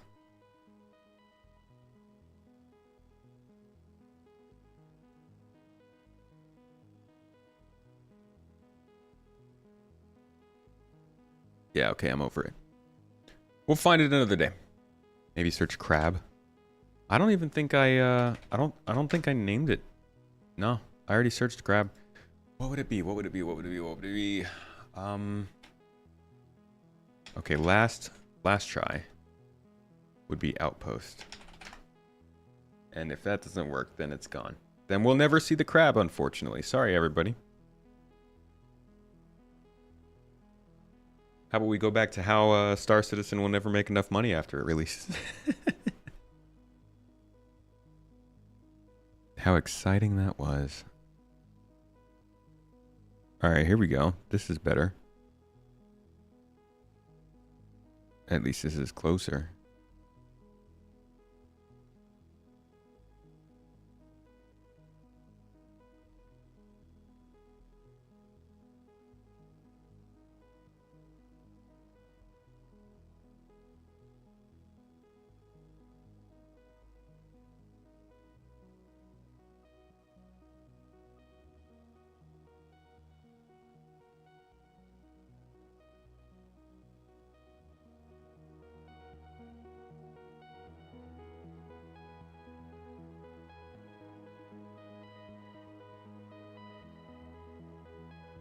Ooh, by selling crab.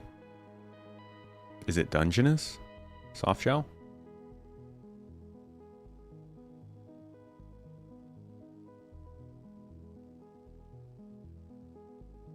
Yeah, guys, I don't think I'm going to be able to find this. Which is weird, because we have found it before. But I guess I just don't have the right search terms today. Oh well. Art on the character side of things. Character art continued working on utility and specialist armors, while character concept art supported IAE and progressed with their ongoing exploration of fauna. The heck are these? Like, they still haven't shown us anything about these new armors. I do believe they will have something that makes them special. Kind of like the dynamic crosshair for the combat helmets.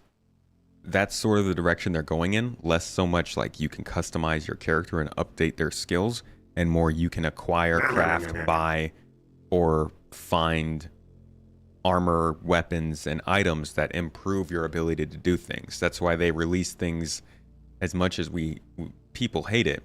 The Atlas exosuit is one of those things. It gives you a little bit of a benefit in lifting things a certain way, rather than giving your player character a benefit by unlocking a skill.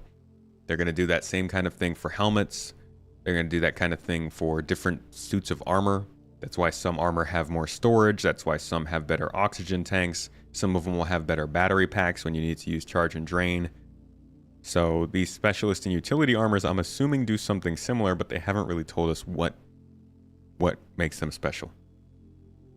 Sojin, thank you for the Prime sub as well.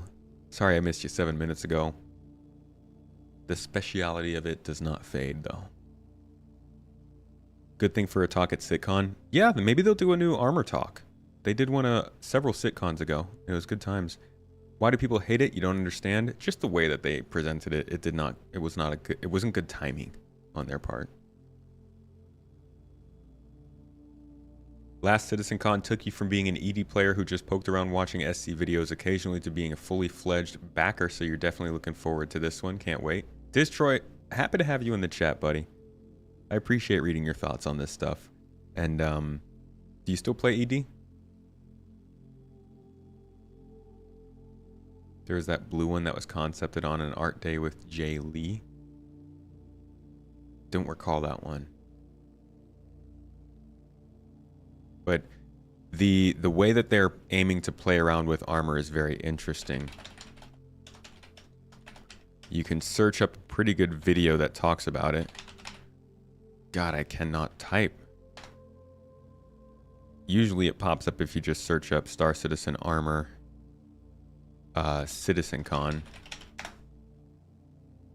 armor archetypes. So they talk about this kind of stuff a little bit here. Extreme cold, extreme heat, or you're going into these, really where it's got acid rain. That's when you want this pillar. And this pillar also includes where it's got like best-in-class inventory. So if you're going down mining and you want to say, I want to do one trip, I want to get everything while I'm there, you're still going to be combat worthy. You're still going to be able to compete in combat, but you're giving up some things to get other benefits. And then the utilitarian support that's where more about consumables. So when we start doing healing gameplay, in terms of medic gameplay, healing your party, providing more support and giving you these unique roles when you're playing, and so that you can actually hone down in terms of what you want. And so when you actually add all that together, and then you're looking at, say, the damage types that we've already talked about in the weapons, well, everything we add to the game needs a counter, because otherwise, what's the point? So when you're looking at, say, the physical, energy, distortion, and chemical, there needs to be a counteract. So, we're going to need armor that has different resistances to provide different encounters. So if you want the combat armor, maybe that's best in class in terms of physical. But maybe in terms of the utilitarian adventurer, that's best in class in terms of energy damage or chemical, because you're going into these harsh environments. And so what we want to do is we want to have these meaningful choices where you're going to these going to buy armor, and you're having the same decision making of going, okay, should I get that one? Well, that gives me all this stuff, and okay, maybe I'll get that one, and then you go, okay, maybe I'm going to get both. But then in the world of physicalized inventory, you're like, well, I can't just get onto the planet and have 20 armors. You're going to have to make real decisions, and that's where it really ties into the gameplay. But before I go on, this is from CitizenCon 2019. My esteemed colleague Jeremiah, and he will continue. So, with more combat, if you're visual quick, now this is something, it's a utilitarian support class. So as you can see in the back, it's got a little bit of backpacks, so we have more consumables, more utility slots. So these, you would expect to see these guys in battle, but then I would probably see them behind, supporting teammates, right? So you'd have your assault guy running around, and this guy would be like, hey, you need some grenades, bro? Or like, you need some magazines, bro? But like, we wanted to diversify the play style. So no longer will you, in the future, be wearing, I want to wear the CDS armor because it looks cool. It'll be more of like, for this specific situation, I want to wear the best armor, right? So we want to move into the direction of gameplay and not just pretty stuff. So this is like, this is what they say about a lot of the different things in game, and we haven't had it yet, but this is the kind of thing that they say about ships too. You want to be pushed to choose a specific ship based on the gameplay you want to do. They want to do the same thing for armor, but it hasn't come around yet. And I think with the crosshairs, the dynamic crosshairs they added last year, and then as well as, oh crap, was I reading the wrong report? I think I was. As well as the armors that they're working on now. They want to start to do that all around the game. Yeah, so I was definitely reading the wrong monthly report for a second there. Let's double back to animation here. Animation team spent time in September on the Argo Atlas alongside additional work on the Copion and other creatures. Okay, so sorry. False alarm. We are not going to CitizenCon this year. We will be covering it though full on right here. In fact, if you are watching on YouTube right now, if you go to the channel and you look at the live tab, you will see these two streams already up. You can actually go ahead and notify yourself here and get an RSVP to join us on the day of CitizenCon. We'll be covering it if maybe you're not going and seeing it yourself live.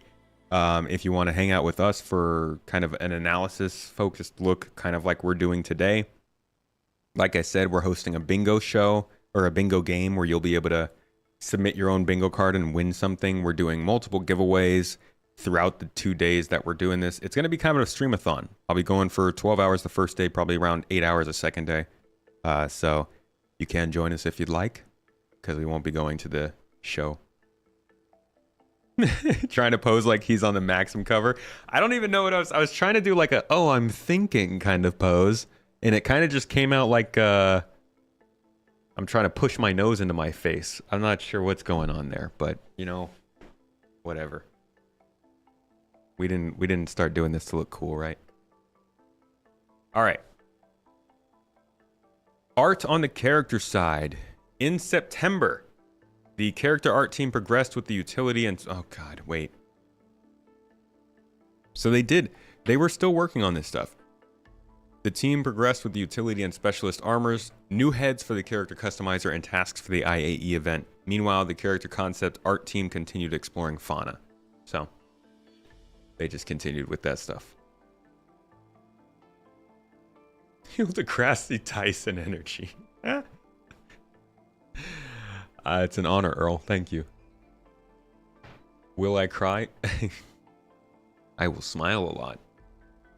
I'm a big smiler. Okay, art on the ship side.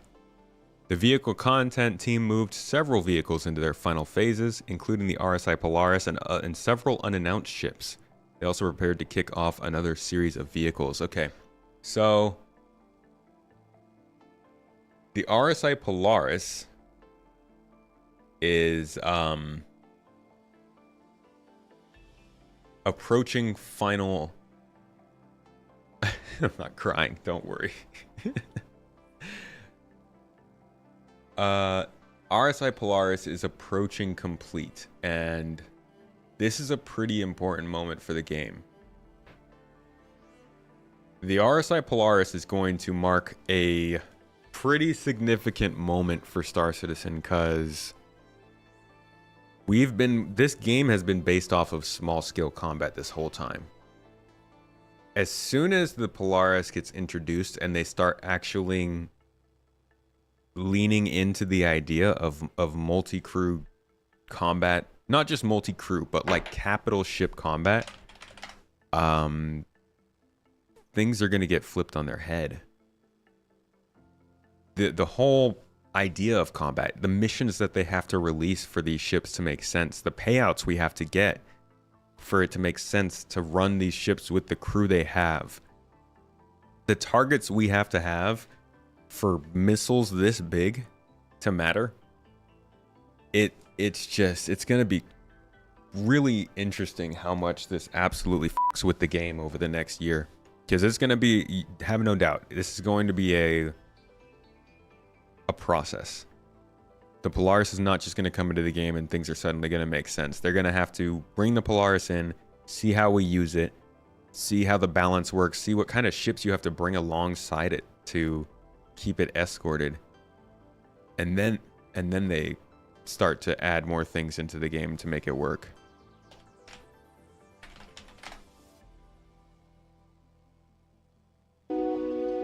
I mean, look at the size of this thing. Look at how this thing works.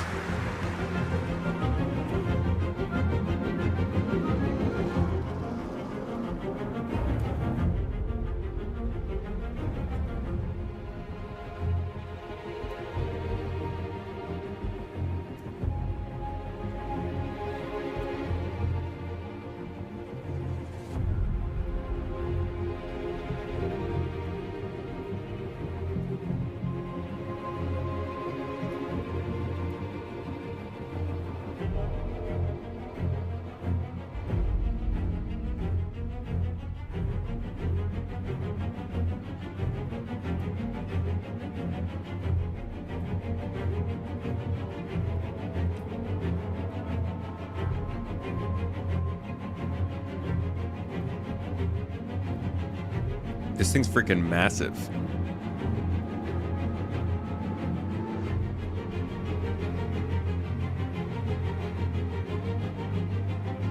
This thing's huge.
Now, obviously, this is dramatized for the sale. This is a marketing video, as it is. But the idea of a ship like this is so much bigger than just... Hold on a second.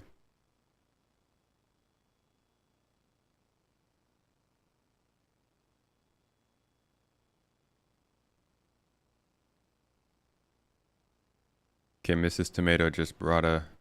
Last week you said they're going to squadron next day. Remember the joke that I made with Paul? Saying that he announced squadron. Oh, I made a joke that Paul was going to announce Squadron. Last... They don't call it. Oh, dear. Okay. So... Last week on Twitter, I said that Astropub was going to announce Squadron 42. Which... Obviously, he's not going to because Squadron 42 was announced in 2013, but go with it.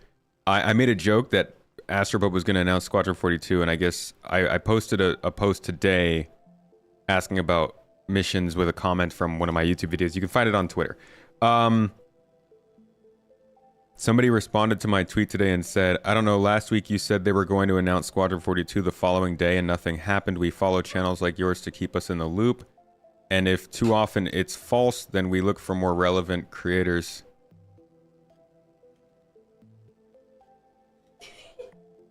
Maybe I should put joke in capital letters on things that are jokes. Paul announced it. Also, people didn't understand that I was saying they would announce Squadron 42. I didn't say the release date. I just said Squadron 42. As in the game, which is already announced.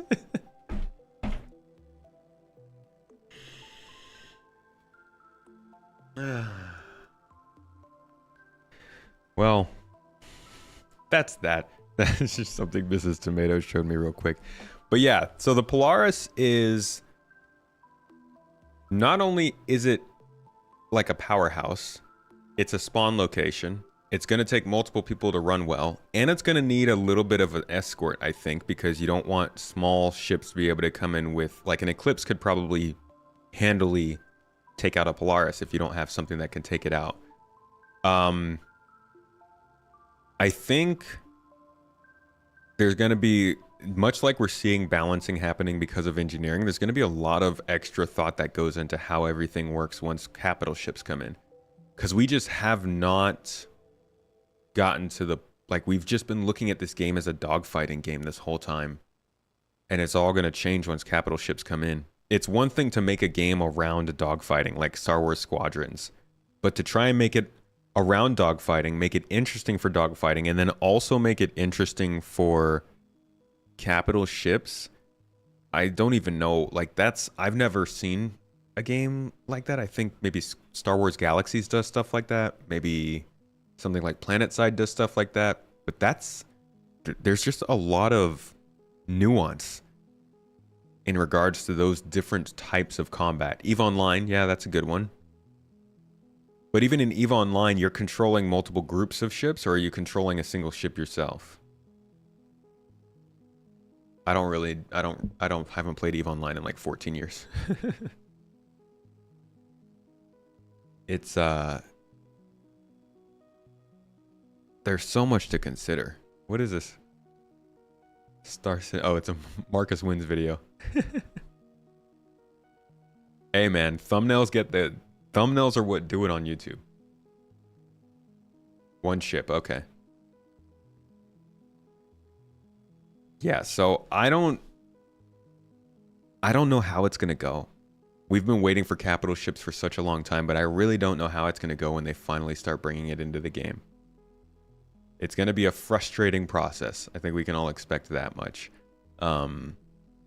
It's gonna have a spawn point though, so it's definitely going to be the center of our org events from now on. That's where we're gonna probably spawn out of and have shuttles that take us back down to the event, because that's gonna be very useful. But there's a lot to consider with a ship like that coming in. Yeah, there's not much purpose for a capital ship at the moment. That's what they need to add when they bring it in.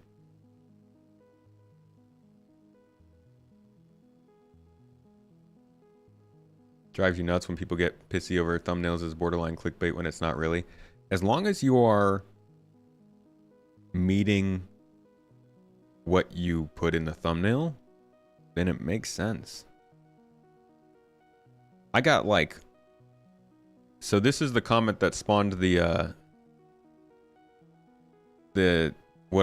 whole thing that we just read. This guy said, another Space Tomato clickbait video full of misinformation.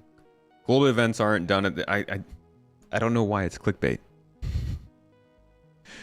Y'all have seen this thumbnail, right? Dang it.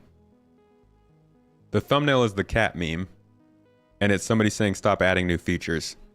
I don't know how it could be any less clickbait when the entire video, save for the last like 4 minutes, is about people saying stop adding new features. It's not... You're not using clickbait the right way. I'm sorry, it's a little mini rant. That's not clickbait. If you do what's being said in the video, I mean, it is clickbait. I'm baiting you to click, but I'm explaining what the whole click was about, and I don't understand a complaint about that stuff. Oh, there was no cat. All right, you got me there. Is there any news on the rumored drones? You're uncertain, being that you haven't heard anything substantive from CIG regarding them. There was one video back in the day. It was a while back. It was probably a year and a half ago, maybe, with John Crew, and he explained that drones were being finished for Squadron 42, and they could probably be brought over to the PU after they got the designs figured out. Let's see if I can find it here. Better yet, let's hit up Starchives and see if they've got something there. Thank you for this resource, Starchives creator. It's good stuff.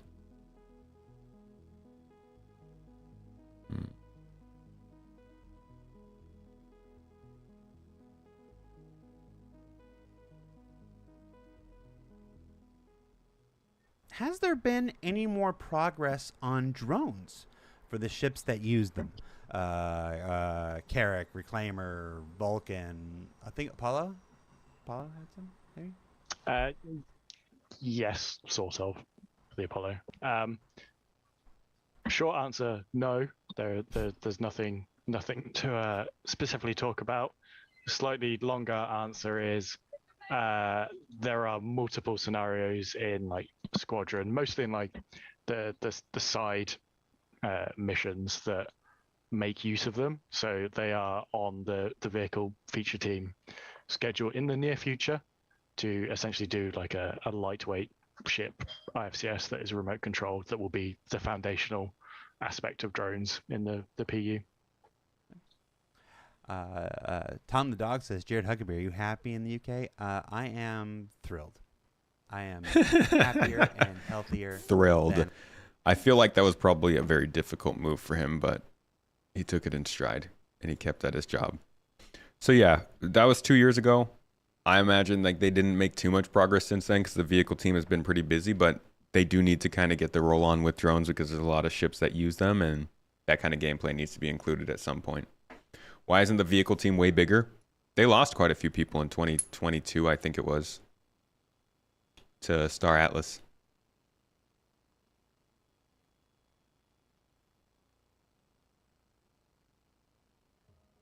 A quarter of the population has a sub 70 IQ. Hey, am I an idiot for thinking that that was like not bad because 70 out of 100? And then I remembered it's not out of 100. Squadron is not even close to feature freeze. There is way too much work still going and it needed to be done before they can even move to beta. There's no way we can get a time frame for a release at SitCon. Well, we'll see. Star Atlas is another game with spaceships. Or another game in development with spaceships.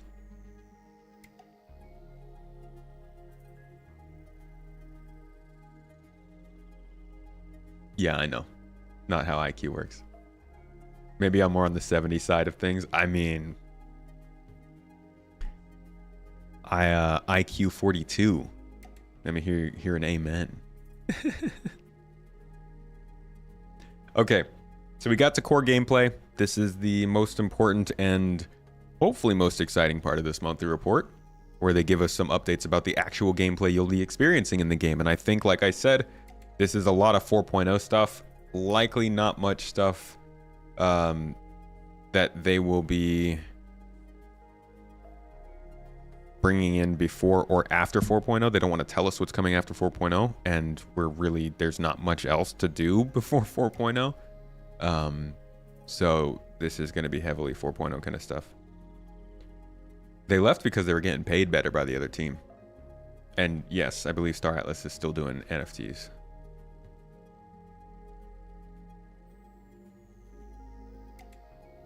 I can see your chats, Aeroshot. Okay, core gameplay. They began September supporting the Argo Atlas, or Atlas, whatever you'd like to call it, which included unique tractor beam behavior that the team are looking to improve and expand moving forward. As the game's first exosuit, it required a special technical setup, as it's neither a traditional vehicle nor a character. Man, disrespect. I named mine, thank you. It's Jeremy, and it is a character. This posed some minor challenges when dealing with entitlement, vehicle terminals, the law system, and ship elevators. The team said, "We have enjoyed seeing all the fun and creative videos featuring the atolls." Really? You guys enjoyed all the videos screeching about it too? And the posts and the multitude of threads. Like, I'm glad that they are able to sift through and find the things that make them feel good about the release. But that was not a great release. I mean, it was a great release in terms of funding, and I think in terms of functionality, but in terms of timing and just kind of how it came off to the community, we've seen better releases. I'll say that. For Charge and Drain, core gameplay and design discussed whether the client-side prediction works as expected and meets expectations. From this, they improved how connection between the multi-tool and resource containers are handled, ensuring they correctly deal with edge cases and multiple targets. Mission support continued too, including state changes based on resource container occupancy. Let me show you guys what Charge and Drain is if you haven't really gotten to experience that. This is another component of the engineering and repair gameplay type. Something that you can do that's a little bit less violent, but still offers gameplay and interesting little tidbits of stuff. See if they say it around Do here. their best to survive. There are going to be some goods that are only grown in Pyro because of its unique star system that can be shipped back to Stanton. We have a whole bunch of new mission types that you'll be able to do there. Then they're more geared around repairing pieces of machinery. We have what we call charge drain technology coming over from Squadron, which enables you to transfer an electrical charge from one component to another. So you can like jump start a generator, for example. There's scope for much more gathering type of missions. Okay, so that's kind of a What the heck happened here? I think I just completely changed. Okay, here we go. So that's a bit of a look into charge and drain. Let me see if there's anything else they can add here. You've got to use your charge and drain tools to be able to repair pipes. So just a lot of like, it's not a major feature, right? This isn't like an entirely new game profession. This is a single mechanic that falls under the engineering and repair mechanic that allows you to have more small tasks that you can do around towns, cities, outposts, space stations. And what they were talking about here was kind of the resource balance of it, which you can see down here in the corner. Repair canisters, any faults in machinery, etc. And it's kind of just something that's going to be around in different places. It's not necessarily a thing that you will fly across the star system for, but maybe you will come across a little puzzle that can use charge and drain, or you come across a little mission that requires you to charge something up so you can use it, or drain something in your ship so you can charge something else. Just more additives into the game. Yeah, it can also suck up distortion damage and probably also help with overclocking components.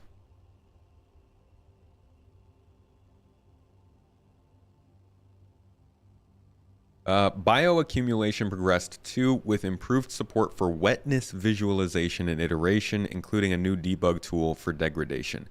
This is one of those things that I can imagine people being like, why are you working on this? Stop adding features. Improved support for wetness visualization. I don't know how often that's going to help with gameplay. That's kind of a quality of life thing. It helps you understand what's going on around you. But you would also look at a game and think, wow, this game's pretty janky if you can't tell when something's wet, right? That's like a simple thing in 2024. You'd expect that. But at the same time, you could also be like, add that in when you're in beta, when you're polishing the game kind of thing. So you could go either way on that. Yeah, wetness visualization usually gives you like the facial expression of like, or whatever that thing is. You're not a fan of that phrase, Echo? Get over it, buddy. Some of us experience more of that than others. Sorry. I'm sorry, everybody. I'm sorry. Let's move on. The team also continued converting markers to use the entity subscription service, which will support markers at server boundaries when required. September saw further work on jump points, including improvements to tunnel wall forces and the failure behavior. Y'all seen jump points? They also did a little bit of that stuff too. Let's take another. Oh, hey, Vinny, Jesus. where'd you get that shirt? Where do you get that shirt? Shut up, sticker mule. A jump point can probably some more fuses. Ridiculous. And then after that, undock, and then turn yourself to view the jump point. The jump points will be visible from far distance. It probably will appear as like a small star kind of a thing that just like pulses and asks you to come near me. You'll see like the massive whirlwind from the gravity pool that the jump point itself is creating, which is a gas cloud, and you'll see it in various different colors or forms. You can fly towards where the jump point will be, and there is structures in Stanton that sort of lead you towards the jump point.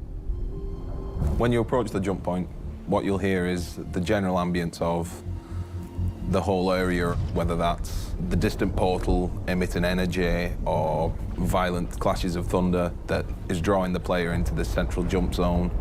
And as we get closer, this will build up, and the player will feel like they're being drawn into something primordial. With jump points, So as soon as the ATC has gotten to your group and you're now able to use the jump gate, your jump drive will start attuning to the gate. And once you have authorization and you have opened the wormhole, you'll have the tuning visual that's really similar to the aligning, but with tuning messages that tells you what you need to do.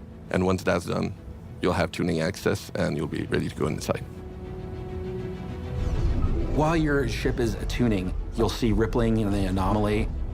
And as soon as you are attuned, then you can fire a burst of quantum energy into the portal that will rip it open, and you'll have a gate in space that allows you to see the tunnel beyond and travel to your new star system. When it opens, you'll hear the space around the jump point being ripped apart and everything being drawn into it. A really guttural, swirling sound of all the space around the jump point being dragged into this one singularity. During this drawing process, the ships are drawn in automatically. You don't have to control anything. You don't have to do anything. There is, in fact, nothing you can do that would stop you being drawn in. So the plan right now is if there's any obstructions in front of you when you're trying to attune to the gate, that'll break your attunement. So if somebody gets in your way while you're trying to attune, your attunement will pause until that obstruction has gone away. However, if anybody gets too close to the jump gate and they're... When you cross the threshold, you'll hear an instantaneous whip of the ship being pulled in and the changing of atmosphere between deep space and this singularity that you're being dragged into. Once you're in the tunnel, your ship will be flying at a set speed that's determined by the flow of energy through the tunnel. You'll hear the space around you flying past you at a great pace, like a really long cosmic drain pipe. And you don't have any control of how fast you're going. You'll speed up in the straights and slow down the corners to a certain degree, but you still have to navigate. The tunnel itself is something else. It needs a lot of technical and graphical things that need to happen. We've got flickering lights, some type of ethereal type of particle effect to show you type of the direction we're flowing. We also have fog effect, and this idea that you're always moving towards a strong, bright light in the distance. The idea we're going off so far is that we're working on the bending of light.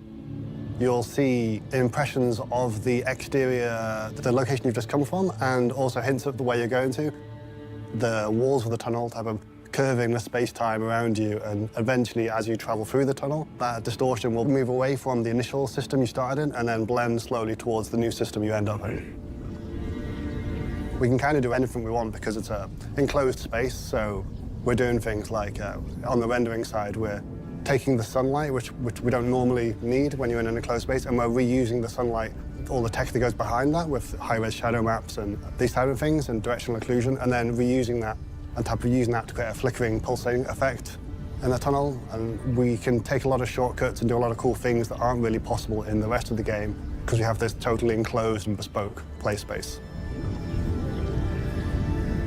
You will not see two-lane traffic inside the jump tunnel itself. In the jump tunnel, you'll see the ships ahead of you, and if you look behind, you'll be able to see ships that are in range behind you, but you won't see traffic going the other direction. Why do you hate fun? It's not that I hate fun, it's that I want everybody to have a good experience in this tunnel, and if there's other ships there that you can collide with, we want to avoid that kind of situation. The players' ships, when they're traveling in the tunnel, are going to be in a line. So it's going to be, the term that we use internally is ducks in a row. So one ship behind another ship behind another ship. Super technical. Some obstructions in some of the tunnels, which you have to dodge around. But for the most part, it's a matter of turning and navigating through the tunnel and not hitting the sides. Because the closer you are to the edge of the tunnel, the more likely you are to fail your jump. The edges of those tunnels and those obstructions cause distortion damage to your ship. There's a pool on your jump drive, and if this pool fills with distortion, then your jump drive will shut down. If your jump drive does shut down, then you're going to fail that jump. So this is what they're talking about in the monthly report right here. Where you could end up based on like how long you've been in the tunnel. You could end up back in Stanton, or you could be in Pyro, but you're not going to be at where you wanted to be. You're going to be at the edge of the system somewhere and have to find your way back. And that could honestly leave you completely stranded because Pyro is freaking huge. So like if you ended up outside of the system area and you didn't have enough quantum fuel, that could be a really interesting situation. And that's ultimately what they're talking about here. Better control of how the jump point opening and traversal sequence is triggered. Alongside this, improved visuals were added to the tunnel exit. And so what we were just seeing in that video was not even, it was kind of close to the final visuals, but it's going to look a bit different when we finally see it, and I'm guessing they'll show us the finalized real visuals of a jump in CitizenCon. And who knows where that jump will be. Maybe it's Stanton to Pyro. Maybe it's Pyro to Nyx. Who knows? Did they talk about how long it'll take to traverse the tunnel? Not yet. No, I think they're still working that kind of balance down. That's one of those last minute things, you know. They could always change it even after they've put it in the game.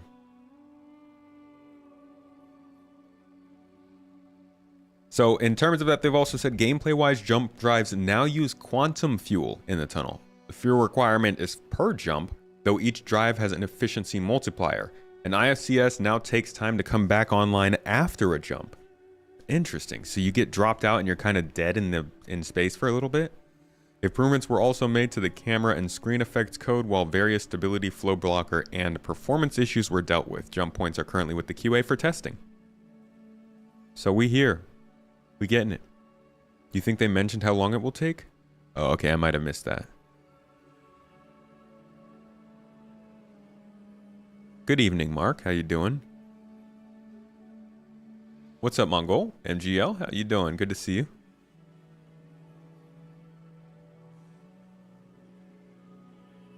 Numerous bugs were fixed for the resource network and engineering, including some related to deleted entities not being removed correctly from the resource host. The devs solved issues where items with minimum power requirements were not correctly assigned power as part of the default presets, and fixed items with incorrect components being added to resource networks, which could result in later crashes. Work began on item box out bindings. When clicking on items, a 3D panel view will open with its details. Okay. This is good. I like to hear more about improvements to the inventory, because it has felt so clunky for so long, and they're slowly getting better and better, but it still needs quite a bit of work. I'm good, Mark. Hope you're doing well. Good to see you in here.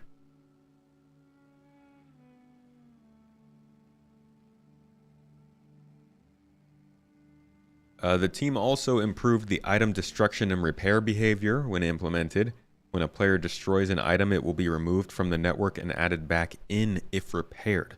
Player set values for on, off, and throttle will persist through death and repair too. Let's take a little bit of a look into that component death and repair. This is a big part of how ships, especially capital ships, are going to be more of the way that you actually will affect ships. Rather than doing damage to the ship itself and blowing it up, you will now affect components, and those components will die or live. This means that instead of looking at a time to kill per ship, you're starting to look at a time to disable. You're going to blow up less in your ship. You're going to find yourself actually dying less in these fights and more just being left out in space with the need to either repair or call somebody else to come in and repair you. And honestly, this makes me think that they should have gotten... God dang it. I'm on the wrong account, so I keep getting all these ads. Makes me think they should have had more repair beacons ready to go for this kind of change and the ability to get somebody to come help you. But here is a quick look at the idea surrounding that. That are part of the ship to talk to each other. Every ground vehicle, every base, everything that runs in Star Citizen with resources. Fundamentally, Resource Network is a replacement for the pipe system we had in the past that you may have heard about. We chose a similar system, basically doing most of what we're doing right now with the Resource Network, but in a way that was not as scalable as what we intend to do. Landing complete. So right now we just have one type of hydrogen fuel, but if we want to extend that in the future to having like multiple types that have some specific benefits on the thrusters, it's very easy now to add that resource. It's just a data setup. So Resource Network is the underlying technology for the system to work, and engineering is the gameplay we intend to have on top of this technology so that players may experience it. Your ship flies because, the thrusters get fuel, the power plants output power that the weapons and the sails and also the thrusters use. Engineering is all about both maximizing the use you get out of the Resource Network And also getting the resource network itself going so that you're not dead in the water. It's all things that players will be able to interact with. They will have to dedicate roles in their ships so that crew members are assigned to fixing those issues, and they can encounter more dynamic situations that will not happen in the previous systems. The goal right now is to have all the components on the ship being physicalized. That means that the things that will take damage will be the components. That then means that those components are reasons to the failure of your ship. We have the power plants, which generate the energy that your ship consumes. You have the shield generators, which take in some of that energy to convert it to shield power. You have a radar system that allows you to target the signatures of ships around you. You have coolers that generate a coolant resource.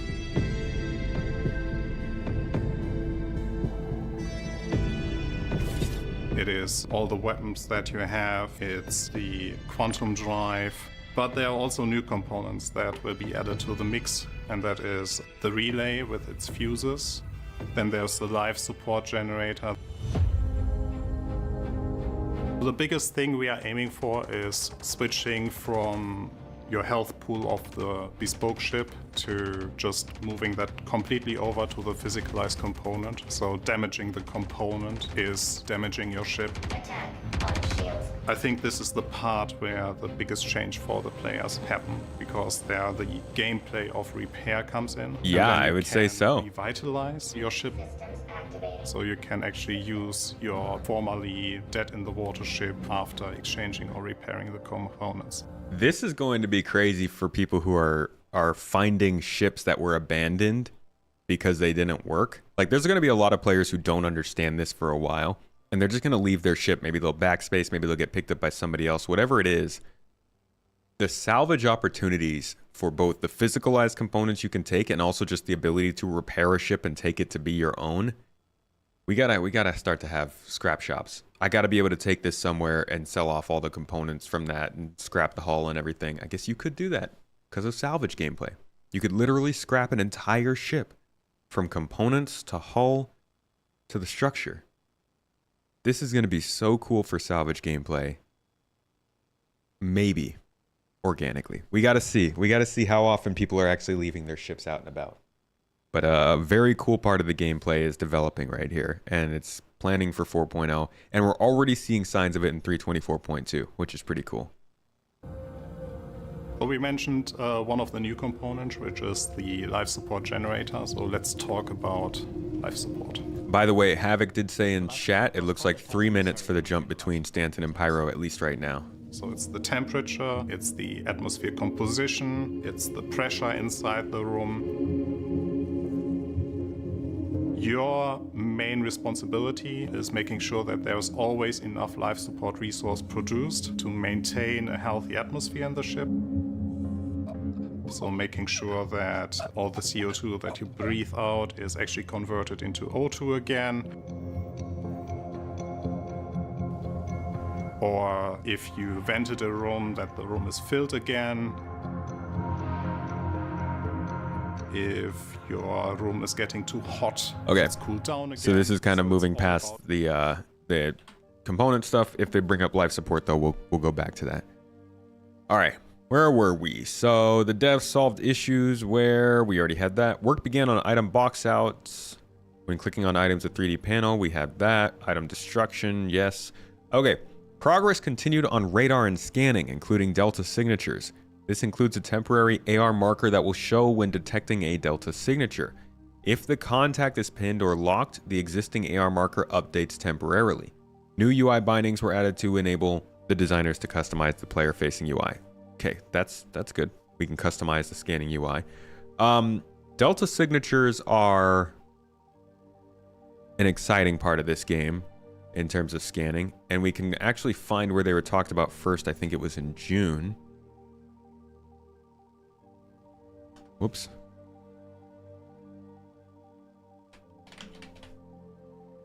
There we go. So back in June, they introduced us to Delta signatures, a new mechanic which has vehicles emit signatures when certain actions are performed, such as ping activation, the activation of quantum boost, and the changing of master modes. UI to notified players when they detect a delta signature was implemented too. So this is a big tell. This is a very, very important mechanic in my opinion. This is what I thought they were going to do with master modes. I thought that the best way for us to move forward in this game would be to have nav mode be the default mode for all ships. I realize that's not great because it leaves people unshielded if they don't know what's going on. But if they did do it this way, anytime somebody switched into SCM mode, you would get pinged with this delta signature that they're talking about, which would essentially tell you they're stepping into combat mode. Phasers are at the ready. They might be going combat. You should be prepared. And I think that's a really, really important thing for us to know in Star Citizen, because if we ever want to get away from the idea that everyone thinks everyone else is going to attack them, there has to be a default mode in which you can understand people won't attack you, right? So depending on how they implement these delta signatures and the way that we are informed of them, this could be really key in helping people know that they're either safe or in danger whenever they're around somebody. I'm hoping that even if you don't have the delta signature ping back to you that they switched their master mode, you can still scan them and see what kind of mode they're in. And I think this is another knock-on effect of master modes. Before this, people's weapons are just always powered on. Nobody's going to go and manually power their weapons off. But with this, at least we can tell if they're in SCM or scanning and navigation mode. And maybe this will allow players to feel a little bit more safe when they're just flying about. I really hope so. I'm hesitant to be excited for it because of that. I think this is a cool sort of thing regardless, letting us know when you're entering quantum travel and stuff. Like I said last time, it always reminds me of the whole that Elite Dangerous notification you'd get before somebody drops out of witch space near you. I thought that was really cool. But this telling you, when quantum boost is being activated or when they're switching modes in their ship or anything else like that, it's crucial. And I'm glad they're developing this, and I hope it comes in at 4.0. Yeah, adds possibilities to stealth too. You think they'll be useful? You hope we see more improvements to radar and scanning and the creation of medium and long range scanning. Definitely need long range scanning with the quantum boost. Yeah, Max, exactly what I'm thinking. Like this is huge callbacks to Star Trek kind of stuff.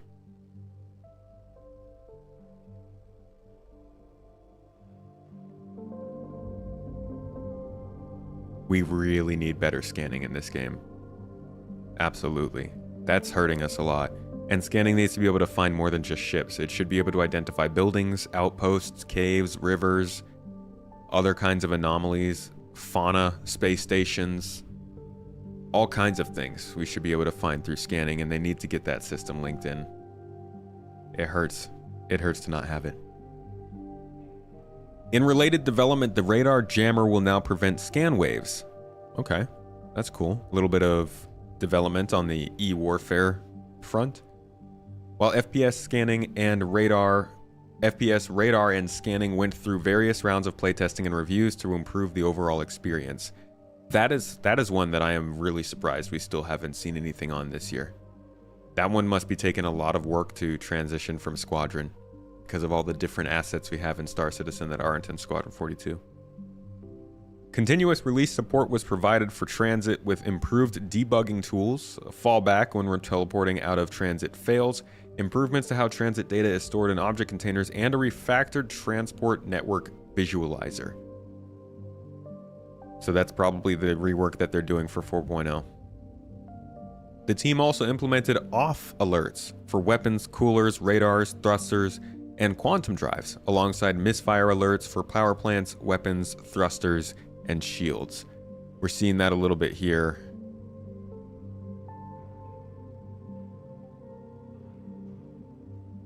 What the? Okay, you know what? I'm just gonna open my other browser. This is ridiculous.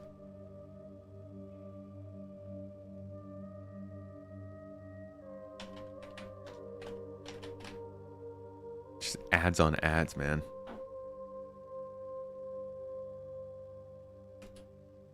We moved away completely from slider control for every individual item.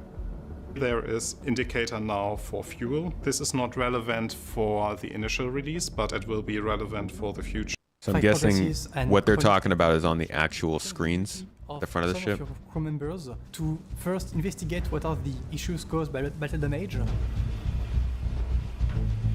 and go there to physically replace the parts in your ship. So you have your multi-tool, so you have the salvage and repair, and the repair part of it also affects now ship components, precisely like what you see in the Arena Commander module. You will be able to repair items that were fully destroyed. You will not be able to repair the item to its fullest, so you cannot repair an item that got fully destroyed to 100% health again. So to repair your ship components to the fullest, you actually have to bring them to the shop again and do the station repair. Or if you did think ahead and brought spare items with you, you can simply exchange them to pristine new ones. But with the caveat, it only works, just as a reminder, for size 1 and size 2 components. Size 3 and above cannot be exchanged using the tractor beam detach and attach mode. So now that we looked at what your responsibilities are in the physical space running around in your ship, let's take a look at what you do on the All right, I don't think we really see much of the notifications for the component stuff.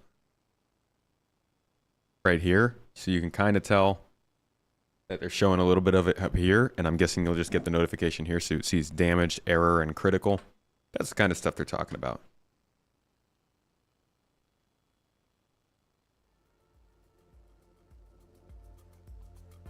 You get off alerts and misfires, yeah. Okay, for Maelstrom, the devs provided support for the triggering of particle effects alongside adding support for cinematic sequences and marking parts as critical. When a critical part reaches 0 integrity, the whole object will be disabled or destroyed. In the future, this will tie into the resource network. Right, so that's not included in the resource network yet. That is a Maelstrom thing, which is interesting. The mission system refactor mentioned in previous reports continued throughout September. Now, missions can be played through to completion using the full mission service implementation, while medical and rescue service beacons are functional using the new system too. My man AAK, are you in chat?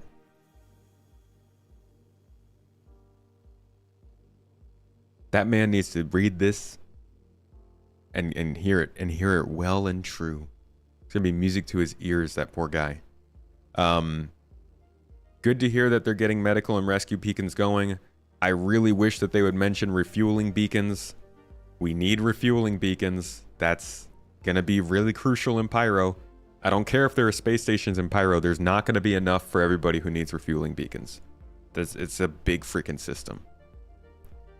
For contract prerequisites, the team added the option to set locality availability such as landing zone, moon, settlement, or distribution center design can also now generate multiple contracts with different overrides. That's huge. So, if I'm not mistaken, this is telling us that we can now filter contracts based on location. That's like one of the biggest things in this update. That's fantastic. How often do you take a mission for like a bunker or something and you think you're gonna do it in the local moon or the planet you're at, and then you take the mission and it's like, oh, okay, just fly 50 million kilometers. Oh man. I'm so pumped that you're gonna be able to filter out missions. That's great. Next, I hope this means, I wonder if you can search or if this just is going to the local location. If you can search on a location where the mission is actually assigned to you, this would make it so easy to create a a trade route with multiple stop-offs where you pick up missions. You could just find the first one, see where it ends, find a mission at that ending location, see where that ends, find a location at that mission, or like mix and match them. This is great though. Such a simple freaking feature, but it's going to add so much quality of life to running contracts. Bunkers almost always in the planetary system. I think, yeah, they're supposed to be, but when you're doing like the qualification ones, especially with bounties, they end up being in different places.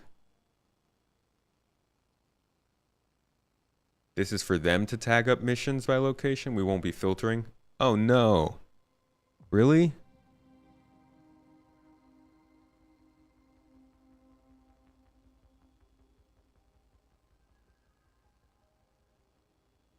Dang, that might be the case. Way to poop on my parade, Tilted Turtle. That sucks. I really hope that we can filter them.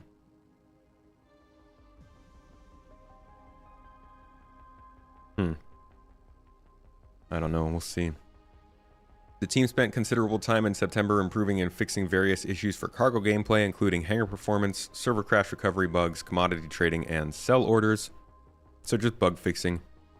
You know, the thing that everybody says they never do.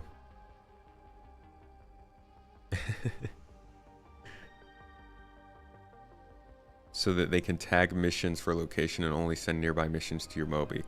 I mean, that's better. I'd like to be able to filter them myself, though. The team is currently assessing how the development and delivery of Alpha 3.24's cargo features went, including quality of life improvements they'd like to implement before taking the next steps. Okay. So they're just getting feedback and stuff. I'm guessing Elliot said that in a Twitch chat. Or was that in the Spectrum post? Yeah, commodity needs some work. Economy needs some work, which is the next section, but it's just a single line, so that's wonderful. The economy team continued their ongoing work on Pyro and began implementing some of the balance changes mentioned in previous monthly reports. Okay, at least they're implementing the changes they've talked about. Let's see what those might include. So those can include things like balancing fuel, quantum and hydrogen fuel, setting up prices for item components like power plants, coolers, shields, quantum drives, and weapons, as well as FPS weapon attachments, ammunition, consumables, and commodities.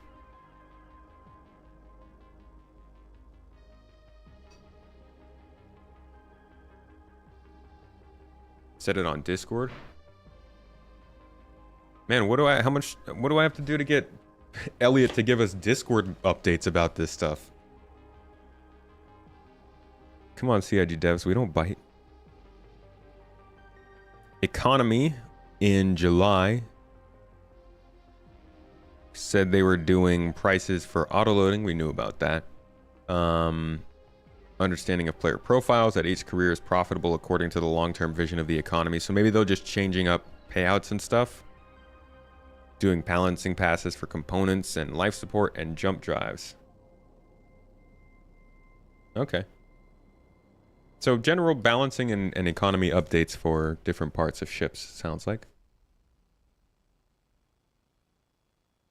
Prepare for outrage over price changes. They're changing the prices of components to sell ships.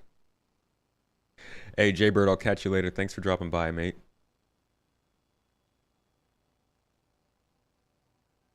Locations. The landing zone team continued the push towards Alpha 4.0, polishing and optimizing content and supporting the design team in making Pyro as distinct as possible. Man, I can't wait for the freaking music. That's what I'm looking forward to, the music in Pyro. Ooh! What are we getting? Mission design. Mission design continued working on location repair missions, moving some of them into a handyman archetype. Huh. I thought they would just include them all in the engineering archetype, but I guess, okay, handyman for repair stuff. They also reviewed the Blockade Runner global event, looking at... Oh. Thank you. A fresh drink from Mrs. Tomato. Yummy. They also reviewed the Blockade Runner global event, looking at future tweaks and fixing an issue preventing some ships from being filled with cargo. This was due to a race condition with how cargo is spawned in the game code. Confirmed Star Citizen code is racist.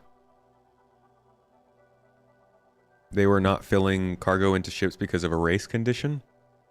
Unacceptable. Yeah. There were some problems with the Blockade Runner event, though. What are my overall thoughts on Blockade Runner? I think it can be good.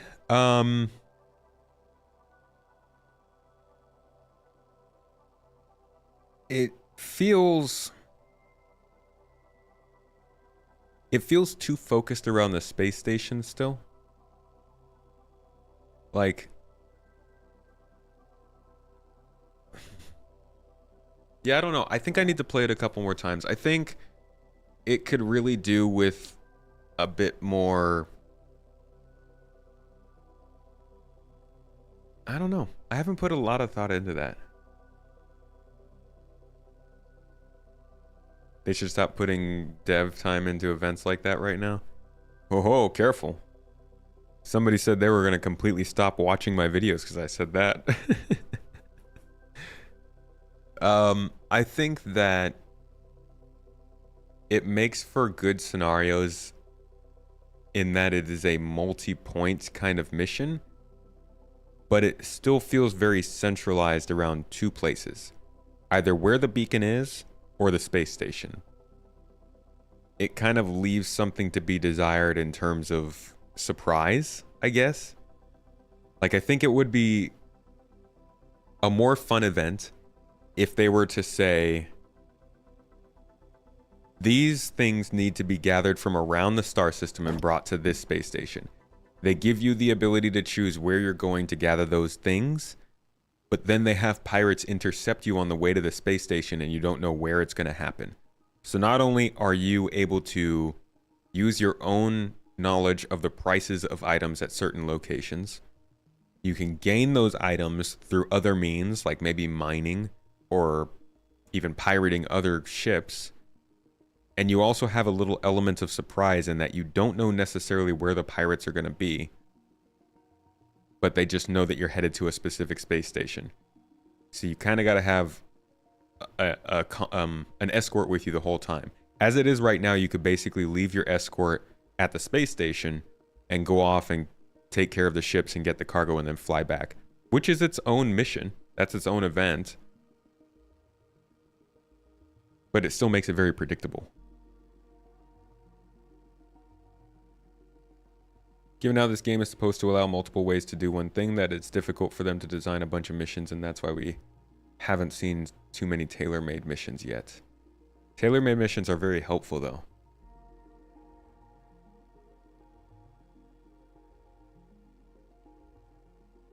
You've never accepted an event mission? It can be pretty fun, especially in a group. I did a video on the gameplay channel. I'm going to use this opportunity to plug it a little bit. If you go check this one out, I ran the mission solo. So I did it once with my org, which was quite fun. But I also did it solo in a Mustang. We did that on stream, you guys might remember, which was also very fun. I'll drop this link in the chat for you guys. Give it a check out, you know? Check it out. It's a new channel. We're trying to get it going. Gonna be where I post more of the gameplay to show off how the game actually, you know, plays, rather than just talking about the game all the time. But I did it solo in a Mustang, and it was actually a pretty good time, especially because you can meet up with randoms and actually get a good idea of how this game will work when you're just flying around and kind of jumping in with random groups. It worked out pretty well. I had a good time, and I think if they did more of these but made them a little more open-ended with how you can complete the tasks that they're laying out, it could be really good. But this one, yeah, it feels a little predictable at times. I still enjoyed it.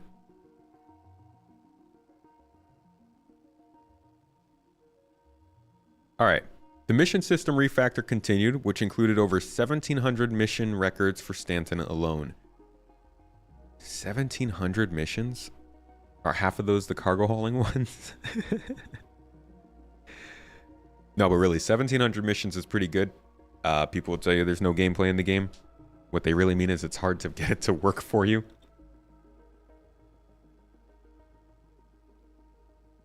The events are a way for them to focus test certain features, yeah, but I also wonder how many missions they can make that always run differently. The events are a good way for them to test their Odin system, or Quasar system, which, you know, is something they need to do. Part of the refactor for missions is streamlining content setup so that the devs don't have to manage that number of records going forward, the 1,700. This refactor won't change how players interact with missions or change gameplay. It's predominantly a back-end refactor to ensure everything works with server meshing. Hey man, here's my take. If you can make it so that the missions we have right now, once server meshing comes in and they've refactored it all, actually work when we take them, that's a fucking game changer. Literally, that changes the game. Actually, it changes the game, because this game, oh my god, please, this game hurts so much when you're trying to just run missions and for whatever reason they don't work. We were talking about this at the beginning of the stream. The idea that they are not updating and keeping features up to a polished amount because eventually they'll have to change it, we're seeing that in real time right here. We've had the same mission system since 3.0. And maybe they could have changed this 3.10, 3.12, whatever. But I would say within the last 2 to 3 years, there probably was no point in them updating the mission system because they had to rewrite the entire thing for it to work with server meshing anyways. So why make the whole mission system work at a time when their only goal for us is to really just waste our time playing in the PU until they can get the engine done, when they could just not put that dev time into a throwaway update on the mission system and wait until server meshing came around for them to actually do it. And this is why my level of criticism of the game goes up a ton after 4.0, 4.1, 4.2, because we have now passed this point of which they can refactor these things to make them actually work. And if they're not going to make them work, the fire should start to be lit. Like we really should start to see some actual improvements, or they should start to feel the heat that those improvements need to actually happen. Because past that point, you've got the back end. Server meshing is in. Yeah, it's not dynamic server meshing. It's not your final goal, but like you got it to the point where you need to make it so that it actually works going forward and we can start to test this game like it's a game. But yeah, the 3.x branch of updates was placeholder. It was just keeping us busy. After 4.0, I hope that changes.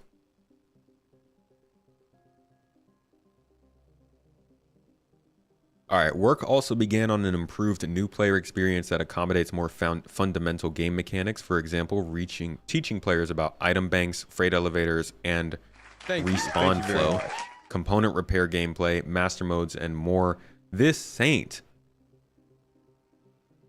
Yo.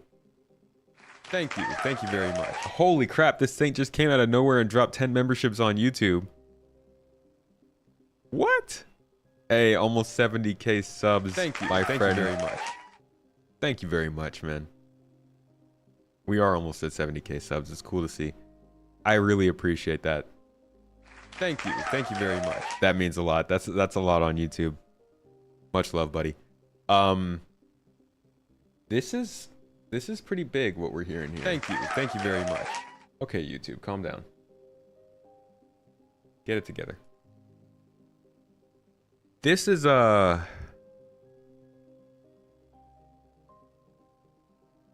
stop at 69, dude. I told people to stop subbing.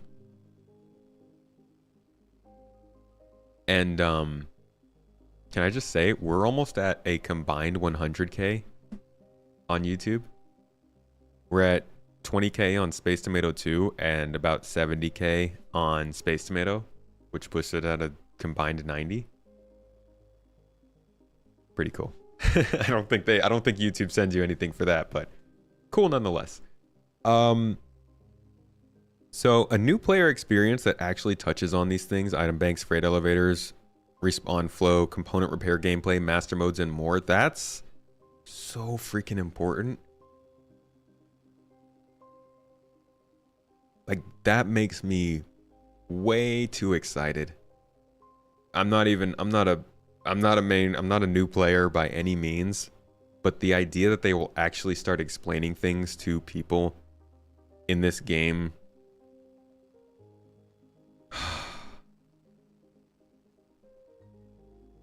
man, I don't know why that's such a big deal to me. I watch people play this game a lot of times, like you see a big streamer step in or something, and you really realize how much this game does not explain to people. And I'm not talking about hand-holding people through every aspect so that they know exactly what everything is going on. I'm talking about literally the idea of, like, how do you target a ship? I saw somebody, it was JV was playing this game the other day, and he got into a combat scenario, and I realized, like, some people don't even understand what a pip is. Don't even know what the heck you're supposed to aim at when you shoot a spaceship.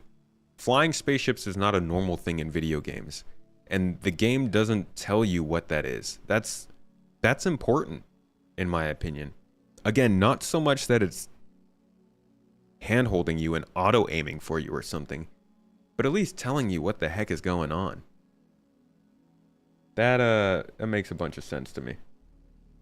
I'm happy to see it. You hate it, Citizen Scott? Toes. You hate to hear it. Planes, what's up? How you doing? You're new here? Welcome in. These are our long, very, very long in the breath talking streams on Mondays and some Fridays. Thanks for joining. It's the case that 3 minutes is there in the case that there is a slow player that needs to load, but the time is set by jump point. Slow player or not, the jump is 2 to 3 minutes. The time is necessary in case of this scenario. It also means you can still ambush people and they won't get reinforcements super quick. Kind of thing you do for a game that's getting ready to launch like a real game, or at least a game that where they're tired of hearing people say that they can't play the game.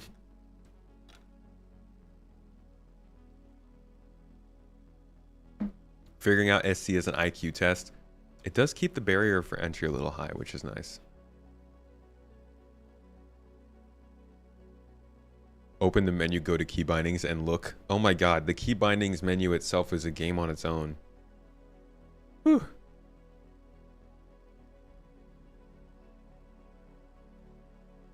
Everyone knows what a pip is. Pip is Pico's best friend. Oh, Pico.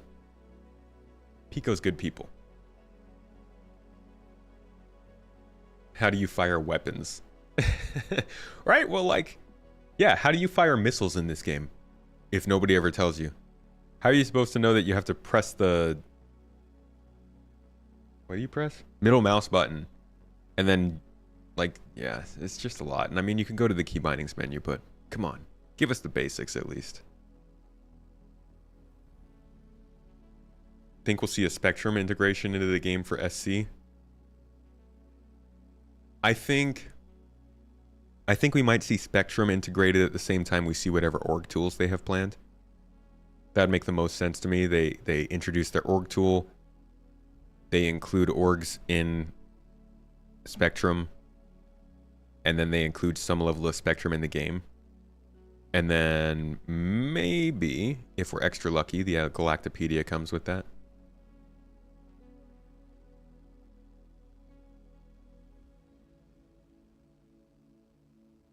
Yeah, honestly, joining an org really helps getting on board with this game and figuring out how to make money. Super good. This is the part where I plug our own org. There are people in chat. A lot of the people in chat are in our org. Some of them even run our events, folks. If you're not in an org, maybe you're new to Star Citizen, maybe you're thinking about getting into Star Citizen, you don't even have to own the game to join our org. You could just go to our website. You can sign up. You can join us on Discord. You can chat with us. You can ask questions. We've got a whole guide system set up. We've got a new players channel where you can ask questions. It's good stuff. People are mostly pretty kind and willing to help out. We run events almost daily. We're getting there. But definitely every week, different kinds of events. And we're just there to kind of help people up until we get to the point where Magnus comes in. And then the Magnus Triangle is our, let's just say we're going to be your go-to place for all quote unquote agricultural and medical needs in the Magnus Triangle, which includes Stanton. That's the goal. So if you want to join and either have some people to back you up in the gameplay, or you just want to help us with our main goal of pushing forward into Magnus, check us out. !org will make the link pop up.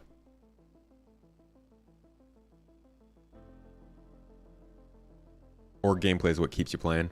It keeps it interesting for sure, having other people on there with you. All right, narrative team. The narrative team continued their support for Alpha 4.0's upcoming missions. They also provided text for a really exciting upcoming mission. Ooh, really exciting upcoming mission. To be honest, they could just make a mission where we're tasked with like boarding an Idris and taking it over. I think that would be really exciting. It's more multiplayer focused, but that would be freaking sick. Disable it with component stuff, board it, take it over, and then blow it up from the inside. You know what we haven't heard of, which I really can't wait for, is their horde mode, their flood mode, their zombies mode, whatever you want to call it. Their PvE arena commander mode, where you fight off ever-growing waves of enemies using different weapons and tactics on different maps. I will play that so much. Like, that might be the most common thing I do when that comes to this game. I love the PU, but man, that sounds like so much fun. I love the FPS in this game, and I feel like every single time I get into FPS in the PU, it's too short-lived. Either I go up against players and they absolutely f me up, or I go against NPCs and I f them up too fast to have a lot of fun. So the idea of like a just horde mode where I can just lay into some enemies with different types of weapons and see how the fighting works and tactics with my friends, that would be so much fun. I can't wait for that. I hope that they bring that in with like by the end of this year. Yeah, we really need that. Miles Eckhart mission, but you capture the Idris instead. Oh, good call. Good call. I hope they talk more about that horde mode. Oh, I can't wait. Narrative then supported characters by reviewing the costumes for Pyro's NPCs to ensure the various groups feel narratively consistent and appropriate for the location. There were extensive meetings with the branding and environment teams to talk over some of the environmental set dressing for upcoming areas. What do we have for... Oh, let's go to the other channel. What do we have for Pyro character costumes? Let's see. I think that would be in...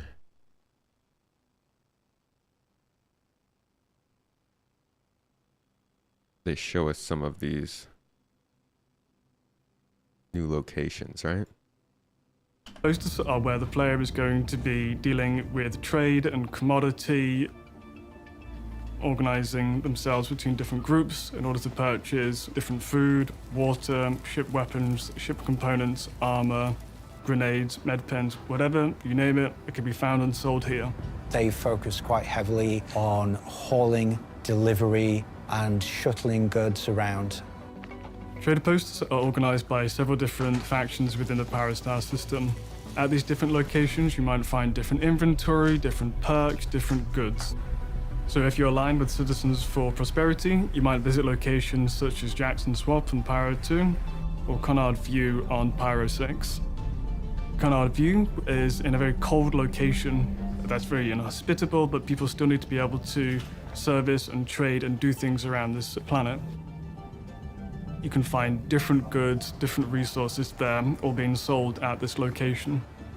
As Conard View is sheltered within a crater, it is also a safer location away from other headhunter gangs nearby, so you've got fewer people competing for your wares or trying to pirate from you either. Jackson Swamp is sheltered between these two different cliff bluffs. You know what I never noticed? they put the Zeus right here. Back before this, I don't think we had really seen the Zeus in engine with its final art, but they just had it sitting over here and I completely missed it when they first put this episode up. Offering them lots of protection. So here's some of the costumes you're seeing. It's a lot more civilian and kind of put together than in Stanton. And through there we went for a spaghetti western style main thoroughfare with lots of different landing pads around. And because it's well established, it's got some nice defensive measures so that it can't be immediately attacked by any rogue factions within Pyro. We see injection swap. It's a hard environment that these people live in. It's not an easy living. Visually, it echoes like the rest of the sort of art style that we call the sort of frontier art style. If we look at the buildings, we see that there's a lot of stucco elements, there's a lot of makeshift little knickknacks that people have gathered from around the Pyro system. It's a mixture of that hard Scrabble life and people trying to make the best of what they have and repairing things over and over again and like replacing things that Honestly, break. this is a lot of environment, not so much the costumes. The way that people are living there, it's very makeshift. Rooms were built to have a certain purpose but have lost that purpose many years ago.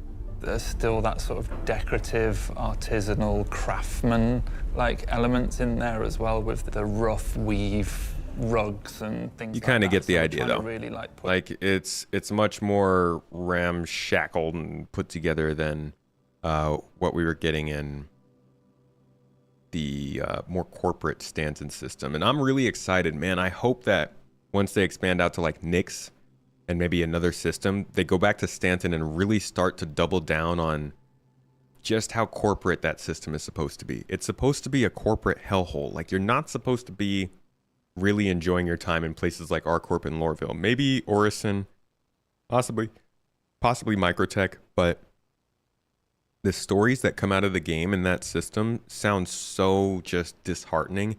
And I hope that they can go back and like give us that feeling when we're around there.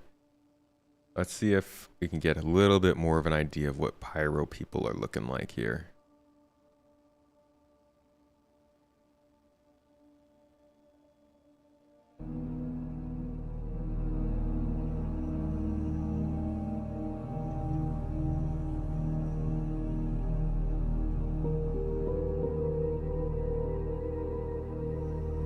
Thank you very much.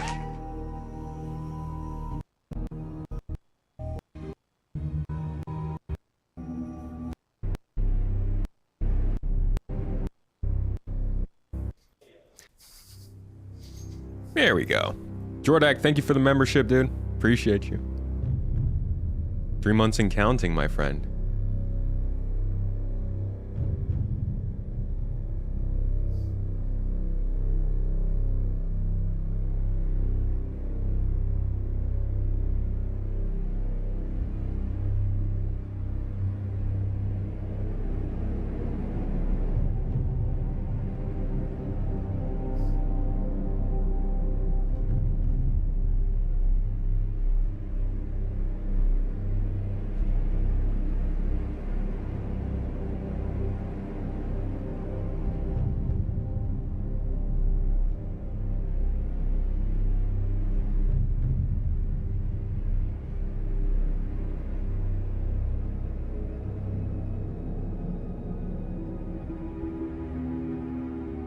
A lot of shirtless people in Pyro. I'm into it.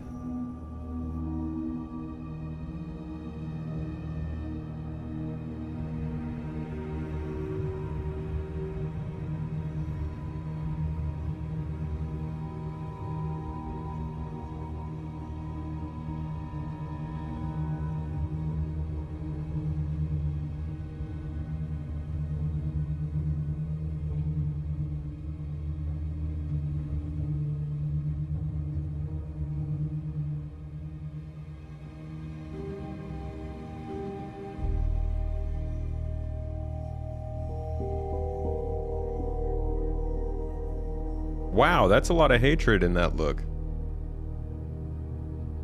Oh, crotch shot.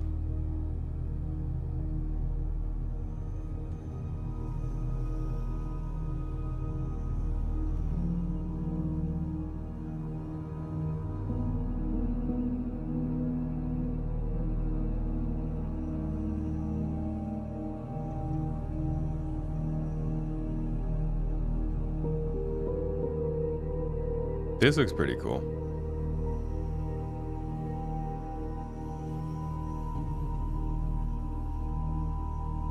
All right. Okay, awesome. So hopefully you. You know what that reminds me of? You guys remember remember the year before that? Yeah, no, I don't think we're gonna get the RSI Galaxy. Remember this year? Wait, was that this year? Was it the previous year?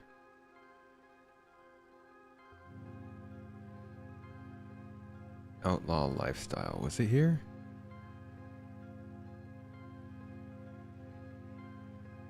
Was it 2021 I'm thinking of?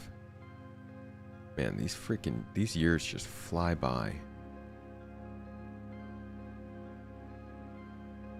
Hold on a second. Hold on. What am I thinking of?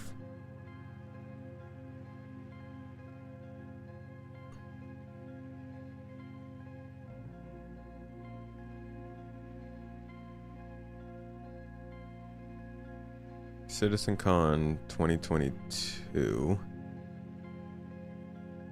was systemic gameplay, Sound of Space, Life in the Verse. No, this is 21. Oh, we didn't have one in 22, did we? No, we did. It was here. Outlaw Lifestyle, New Underground, Design Brief, Planetary Pyro. Where the heck did we have those, the modular storage compartment? My memory fails me. Is it Life? What we ultimately ended upon was something that felt quite dramatic. It wasn't here, because it was the video opened with it. Yeah, the pouches. That wasn't 21. That had to have been 22.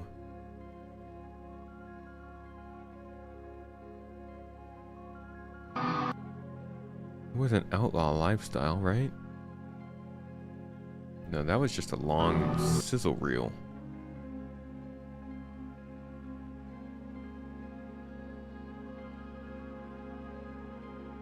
That was last year? No. No, it wasn't. Was that last year?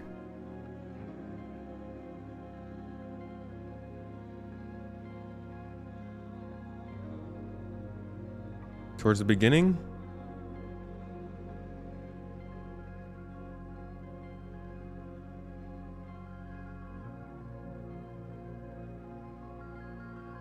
What? Where was that? Same demo as Starcloth. Dude, my memory is gone. I've got too much Star Citizen in the brain.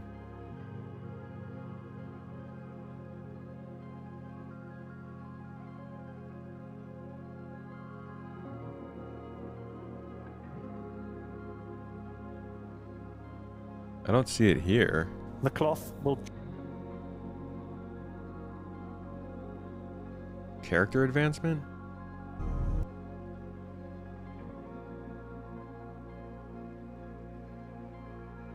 Oh my god, it was! Holy crap! Why does it feel older? Dang, that's crazy. I'm all over the place. Okay, cool. That's good that it was last year, because I was worried that it had gone more than a year without mention, because I know we haven't heard anything about it since this. But this is a very interesting concept.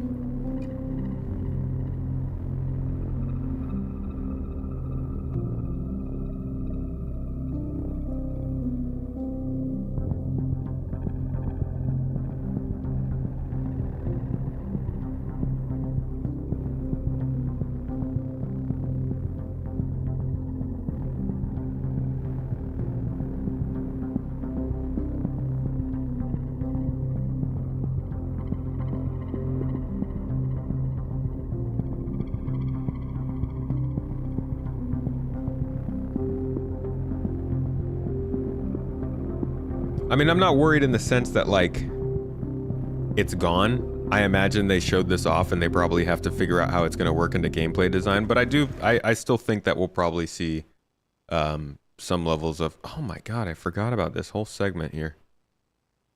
Jeez.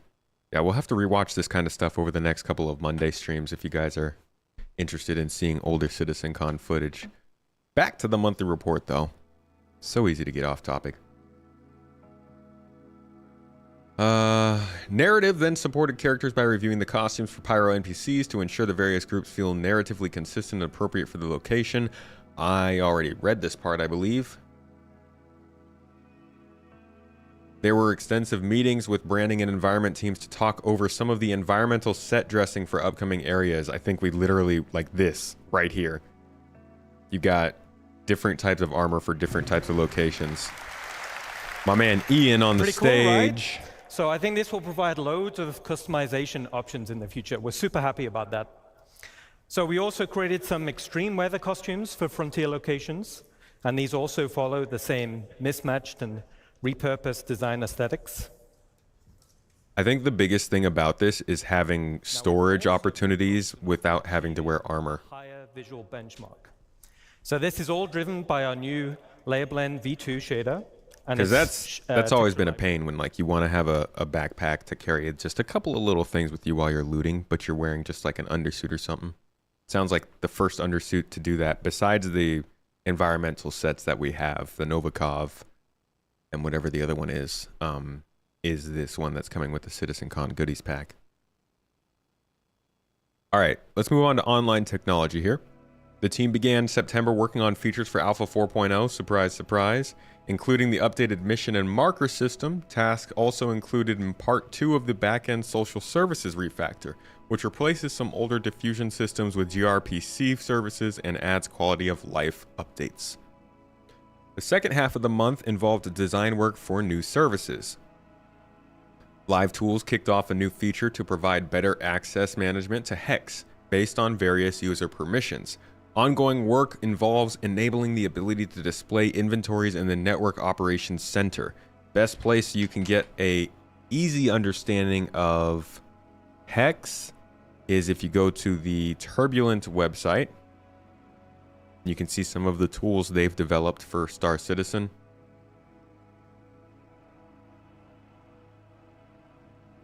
Figured I'd be gone, Diz? Nah, man. We're going hard through this monthly report. So if you hop over to Turbulent Games, then you take a look at, see if you scroll all the way down, it shows some of their tool work. And here's Hex. Hex is the tool that they use to track players in general.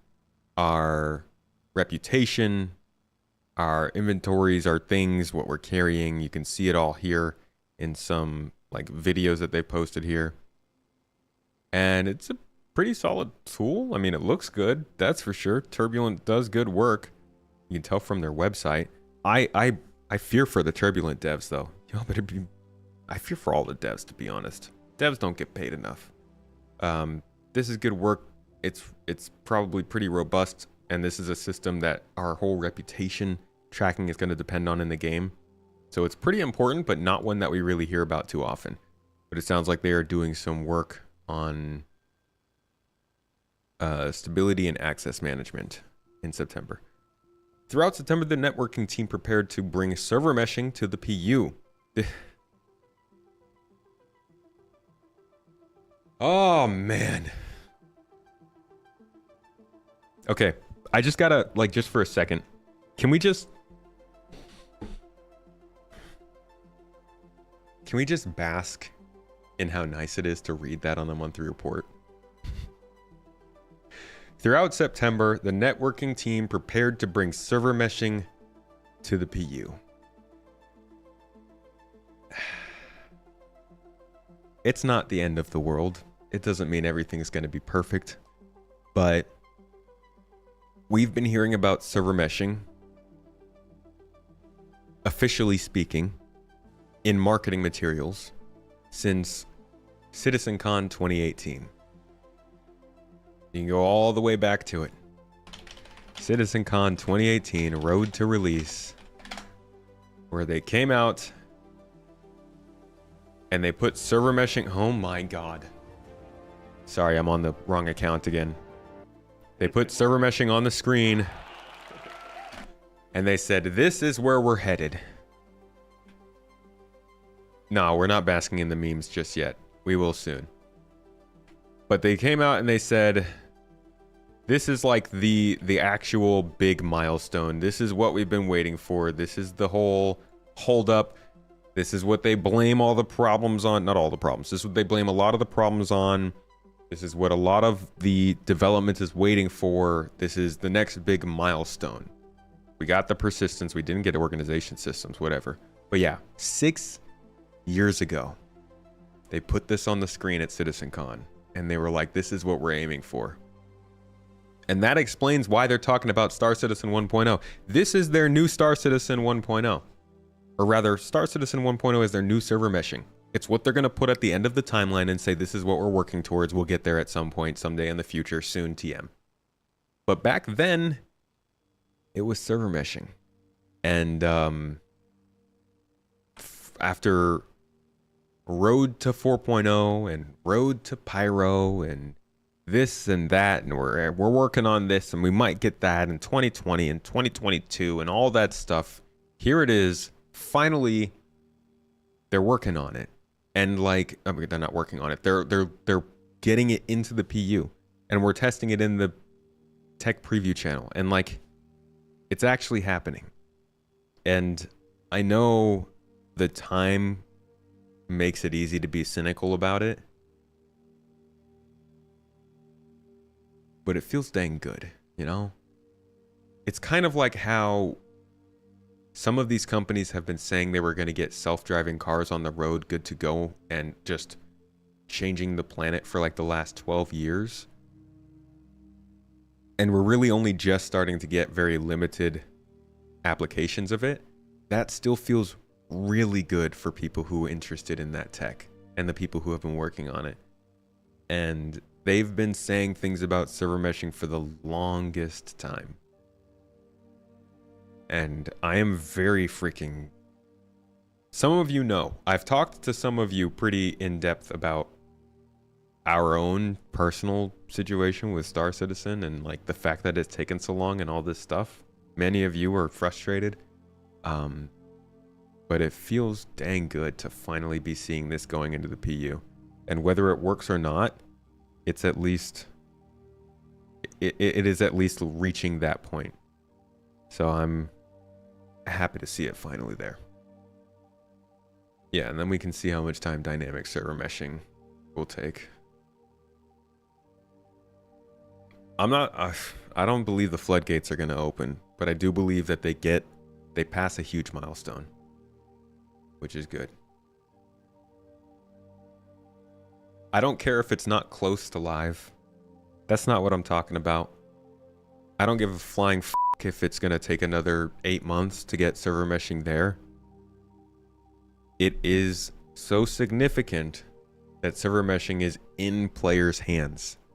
I could care less how long it might take. I don't care. It's no longer a concept on a drawing board.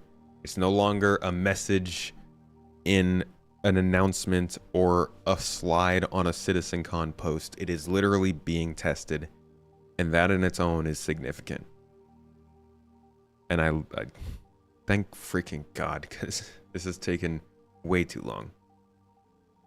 Not to say, you know, hats off to you, team who is working on server meshing. I know you guys have been working hard, and I can't imagine the pressure you're under, because everybody else is kind of waiting for it. But it has taken such a long time compared to what we were told.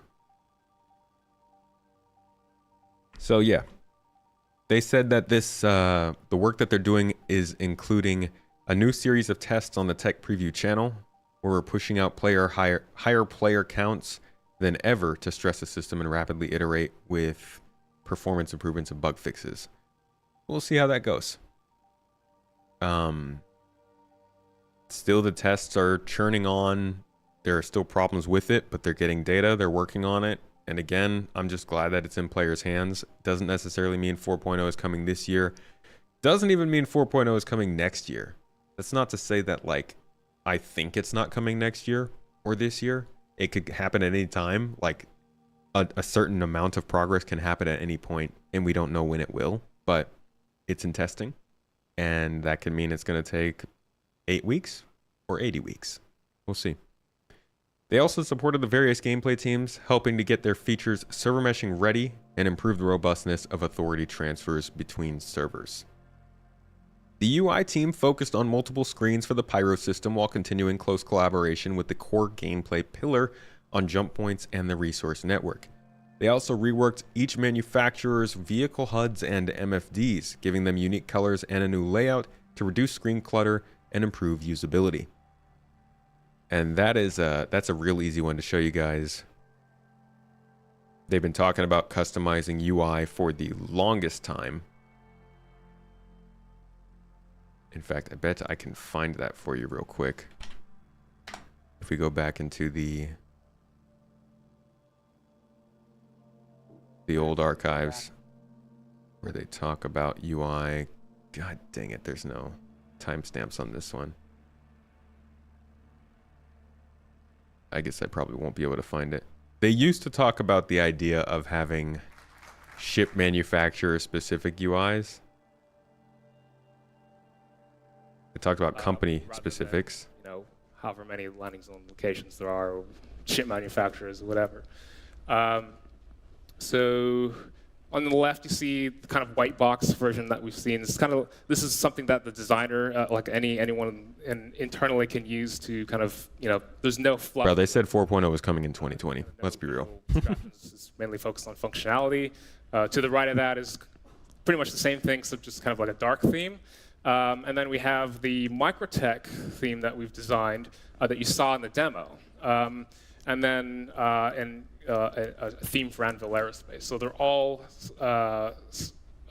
applying their themes to things, you know, standard components. So we have like checkboxes, text input fields.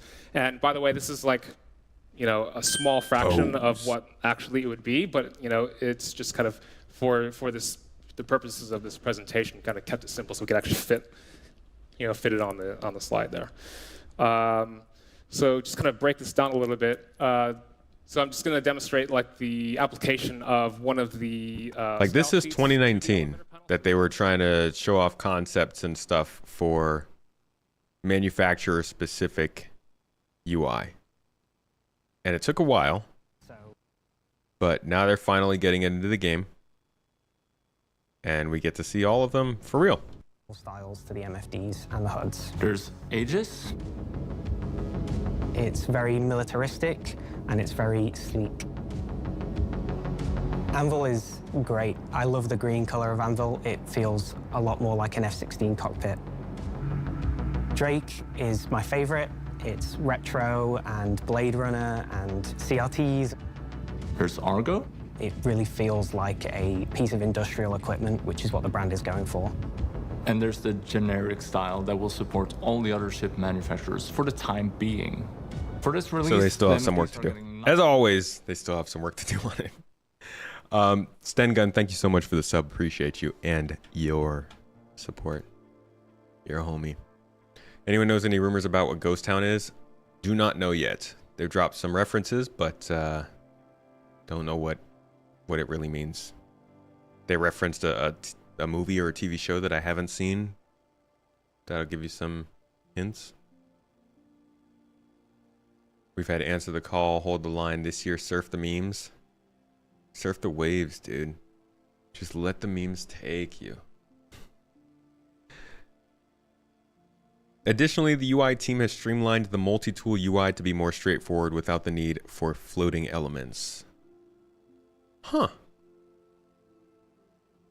They're taking away the floating elements, huh?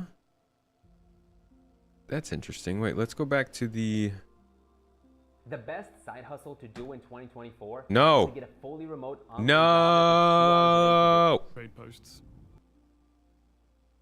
Let's see if we can find a tractor beam or something, a multi-tool being used. have what we call charge drain technology coming over from Squadron, which enables you to transfer an electrical charge from one component to another. So you can like jump start a generator, for example. There's scope for much more gather.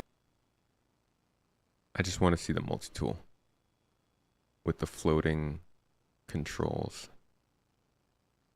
On foot. Oh yeah, look at that. At least it's gone for this. So Interesting. you don't need to be in a ship. It will be something that you can do on foot. So yeah, they're just continuing to fix the UI around the multi-tool. I think it's more the tractor beam component that uses the floating components, so it'll be interesting to see how they change that.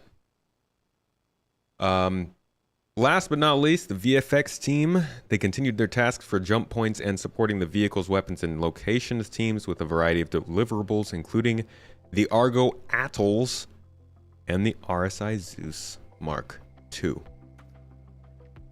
And that does it, folks. This is our final monthly report before CitizenCon. Our second to last monthly report for the year. They only do one for October, and then we get the November, December one in February. So, as you can see throughout the entire thing, how many times did they say 4.0? 4 different times. This is a 4.0 update. They didn't really tell us anything that's not coming, or that's coming after 4.0. As far as core gameplay, a lot of this stuff is charge and drain, it's engineering, it's jump points, it's the mission system refactor. Same with economy, same with locations. Mission design, I think they told us a little bit. They told us about a fun upcoming mission, probably not in 4.0. UI, MFDs, stuff like that. Tech preview testing and things for server meshing. We got some new armors, which are probably coming with 4.0. Character customizer stuff, 3.24.2. This is a very much a 4.0 update. Oh, an MFD is a multifunction display.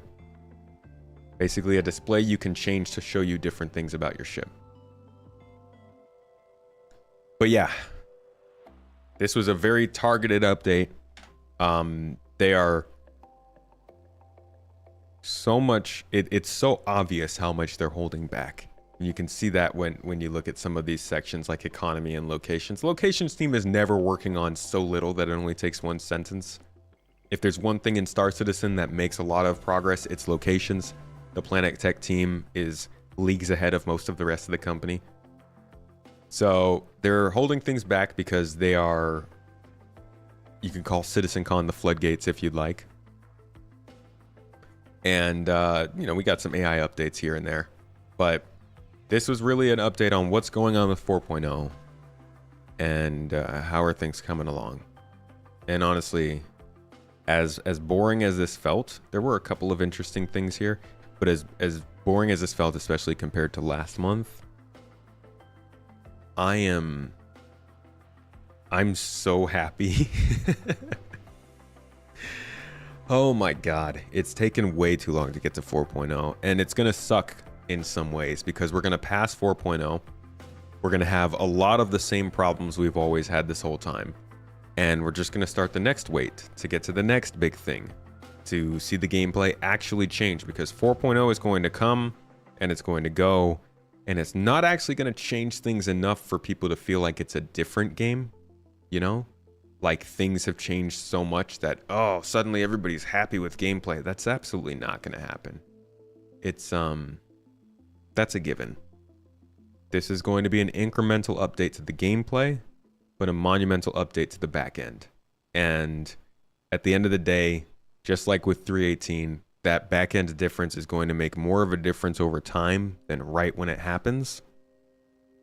But it'll be significant, and it'll become more and more significant with every update as they're able to add more things because of what the backend does. So I'm excited that we're getting a full monthly report that's really just looking at this. I don't really foresee them going to 3.25. I think if anything, you could call 3.24.2 325 if you really wanted to. That doesn't mean 4.0 is coming in December, but I don't think they're going to continue to make more major updates before 4.0.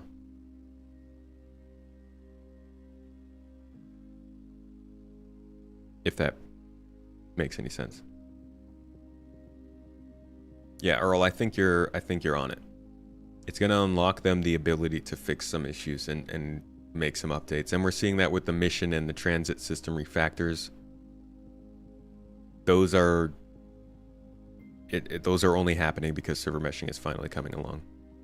And hopefully we see more stuff like that. Things like with the ability to share data, maybe. The ability to have more points of interest in a star system. A quote-unquote AI refactor that leads to more AI working and functioning and being in the locations that we are playing in. If CitizenCon is lackluster, make a hotel hot plate cooking stream. Oh, I won't even be there. Don't worry about it. I'm going to be right here streaming the whole thing with you. You hope I'm right if CitizenCon is all about Squadron, not good. I think it's going to be a large part about Squadron as their initial marketing kickoff. And I'm going to start writing my video for it next week. Because there's going to be a lot to go over probably. Just remember the moment we have 4.0 and static meshing, they will need dynamic. They will say they need dynamic before we get X, Y, and Z. I don't doubt that. Yeah. I'm betting that if we go back to the letter from the chairman 2022, they've already laid the kind of, they planted the seeds for that.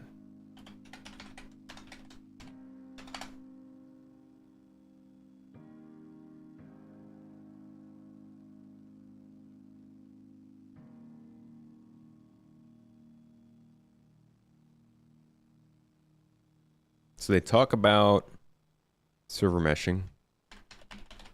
Dang it. Keep doing that.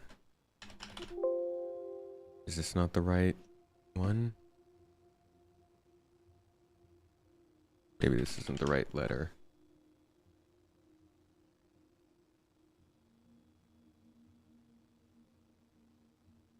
Dynamic servers.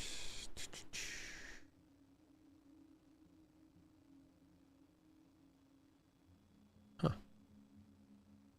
Am I wrong about that? They have something they call dynamic islands. So, first iteration, what we call static server meshing, where each server is given a defined area to simulate. But as soon as static server meshing is stable, we will move towards dynamic server meshing with subsequent releases, which will allow much more scalability as servers will not be bound by location, but instead will be distributed by load, allowing for much better simulation performance in any given area of the universe. That's their big ticket. Dynamic server meshing is the actual impressive thing. But they also talk about something they call dynamic islands, which are essentially what they want to allow for. Apple would like a talk. What they would like to allow for things like capital ships having a lot more players on them. So dynamic server meshing v2 will take this dynamic assignment of servers one step further by subdividing entity zones into simulation islands. This is organizing the dynamic objects in one zone or local grid into different groups based on which object can interact and collide with each other, allowing these islands to be distributed between servers to again help balance simulation load. So I'm imagining this means if there is a server with a fleet battle going on, a ship could be in its own island because they know that it will all interact with each other, as opposed to another ship that it's shooting at, which might be on a different server. But yeah, server meshing, static server meshing is not the end. That being said, I think static server meshing is where we start to draw the line of how much work it takes and what kind of stuff is actually becoming stable.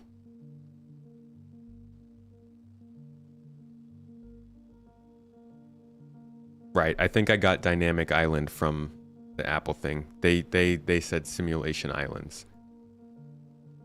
Not official a coined topic or anything like that. Static server meshing will make the game feel different with having double, triple, or even 1K players in a shard. Obviously, dynamic is the goal, but for now, it'll be a big jump from 100 players in a shard. That's for sure. Yeah, the overall goal of static server meshing is going to make a big difference in this game.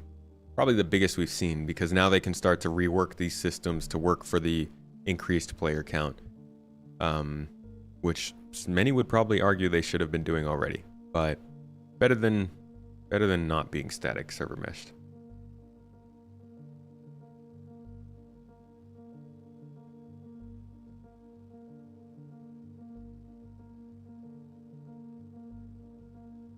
Yeah, I think they will continue to struggle with the problems they have, which is over time these servers struggle. We're gonna have to see what they can do to fix that. How they can handle servers' health over time. But that about wraps up our monthly report, folks. This is it. We're in October. This is probably the most important October they've ever had. CitizenCon has higher expectations than it normally did. Yes, they haven't delivered everything from last year. They haven't even gotten close. But compared to 2019 and before, they've certainly been doing better, which raises the bar. Still a low bar, but it raises expectations. And with a lot of that stuff not making it within that year since the last server CitizenCon, with server meshing being in testing but not necessarily ready to go in 4.0, kind of sitting on the back burner while 324.2 takes the focus. I think the pressure is kind of high for them. So we will see what happens. And we'll talk about it again next week on Monday, and we'll talk about it again the following week on Monday. And then we will meet up. Wait, is that, yeah. And then we will meet up that weekend for CitizenCon, and we'll see what happens. Thank you, though, everybody, for joining me for this update. I hope you got to learn something new here. I hope this maybe cleared up some details for you, made some things a little more clearer, possibly added some more confusion into your brain. And I'd like to thank you all for coming. Thank you for the support during this, everybody. You've been amazing. YouTube popped off. Twitch, you guys went nuts. Maverick, thank you for that last bit. You've been back to the gym and back, and we're still going strong. Lucky man. I hope the gym was a good visit.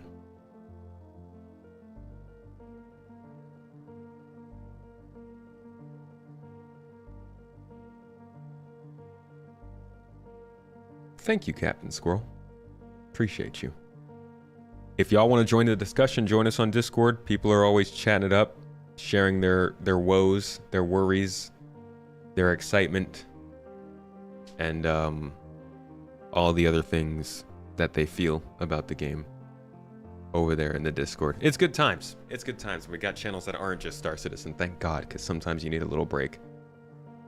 But let's see. Where are we headed?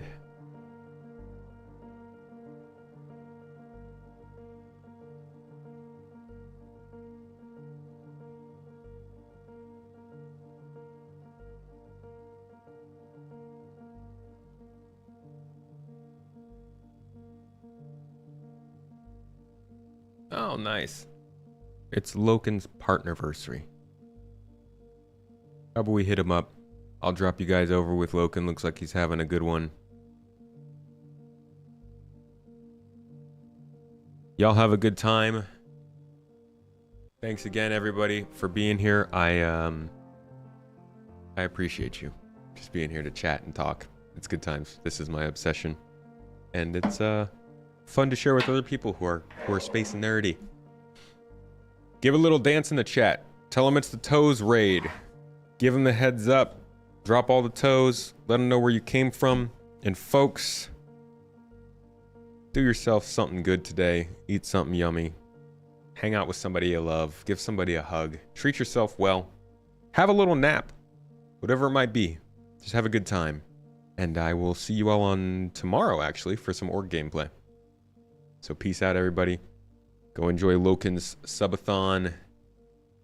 And have yourself a good time. Bye-bye.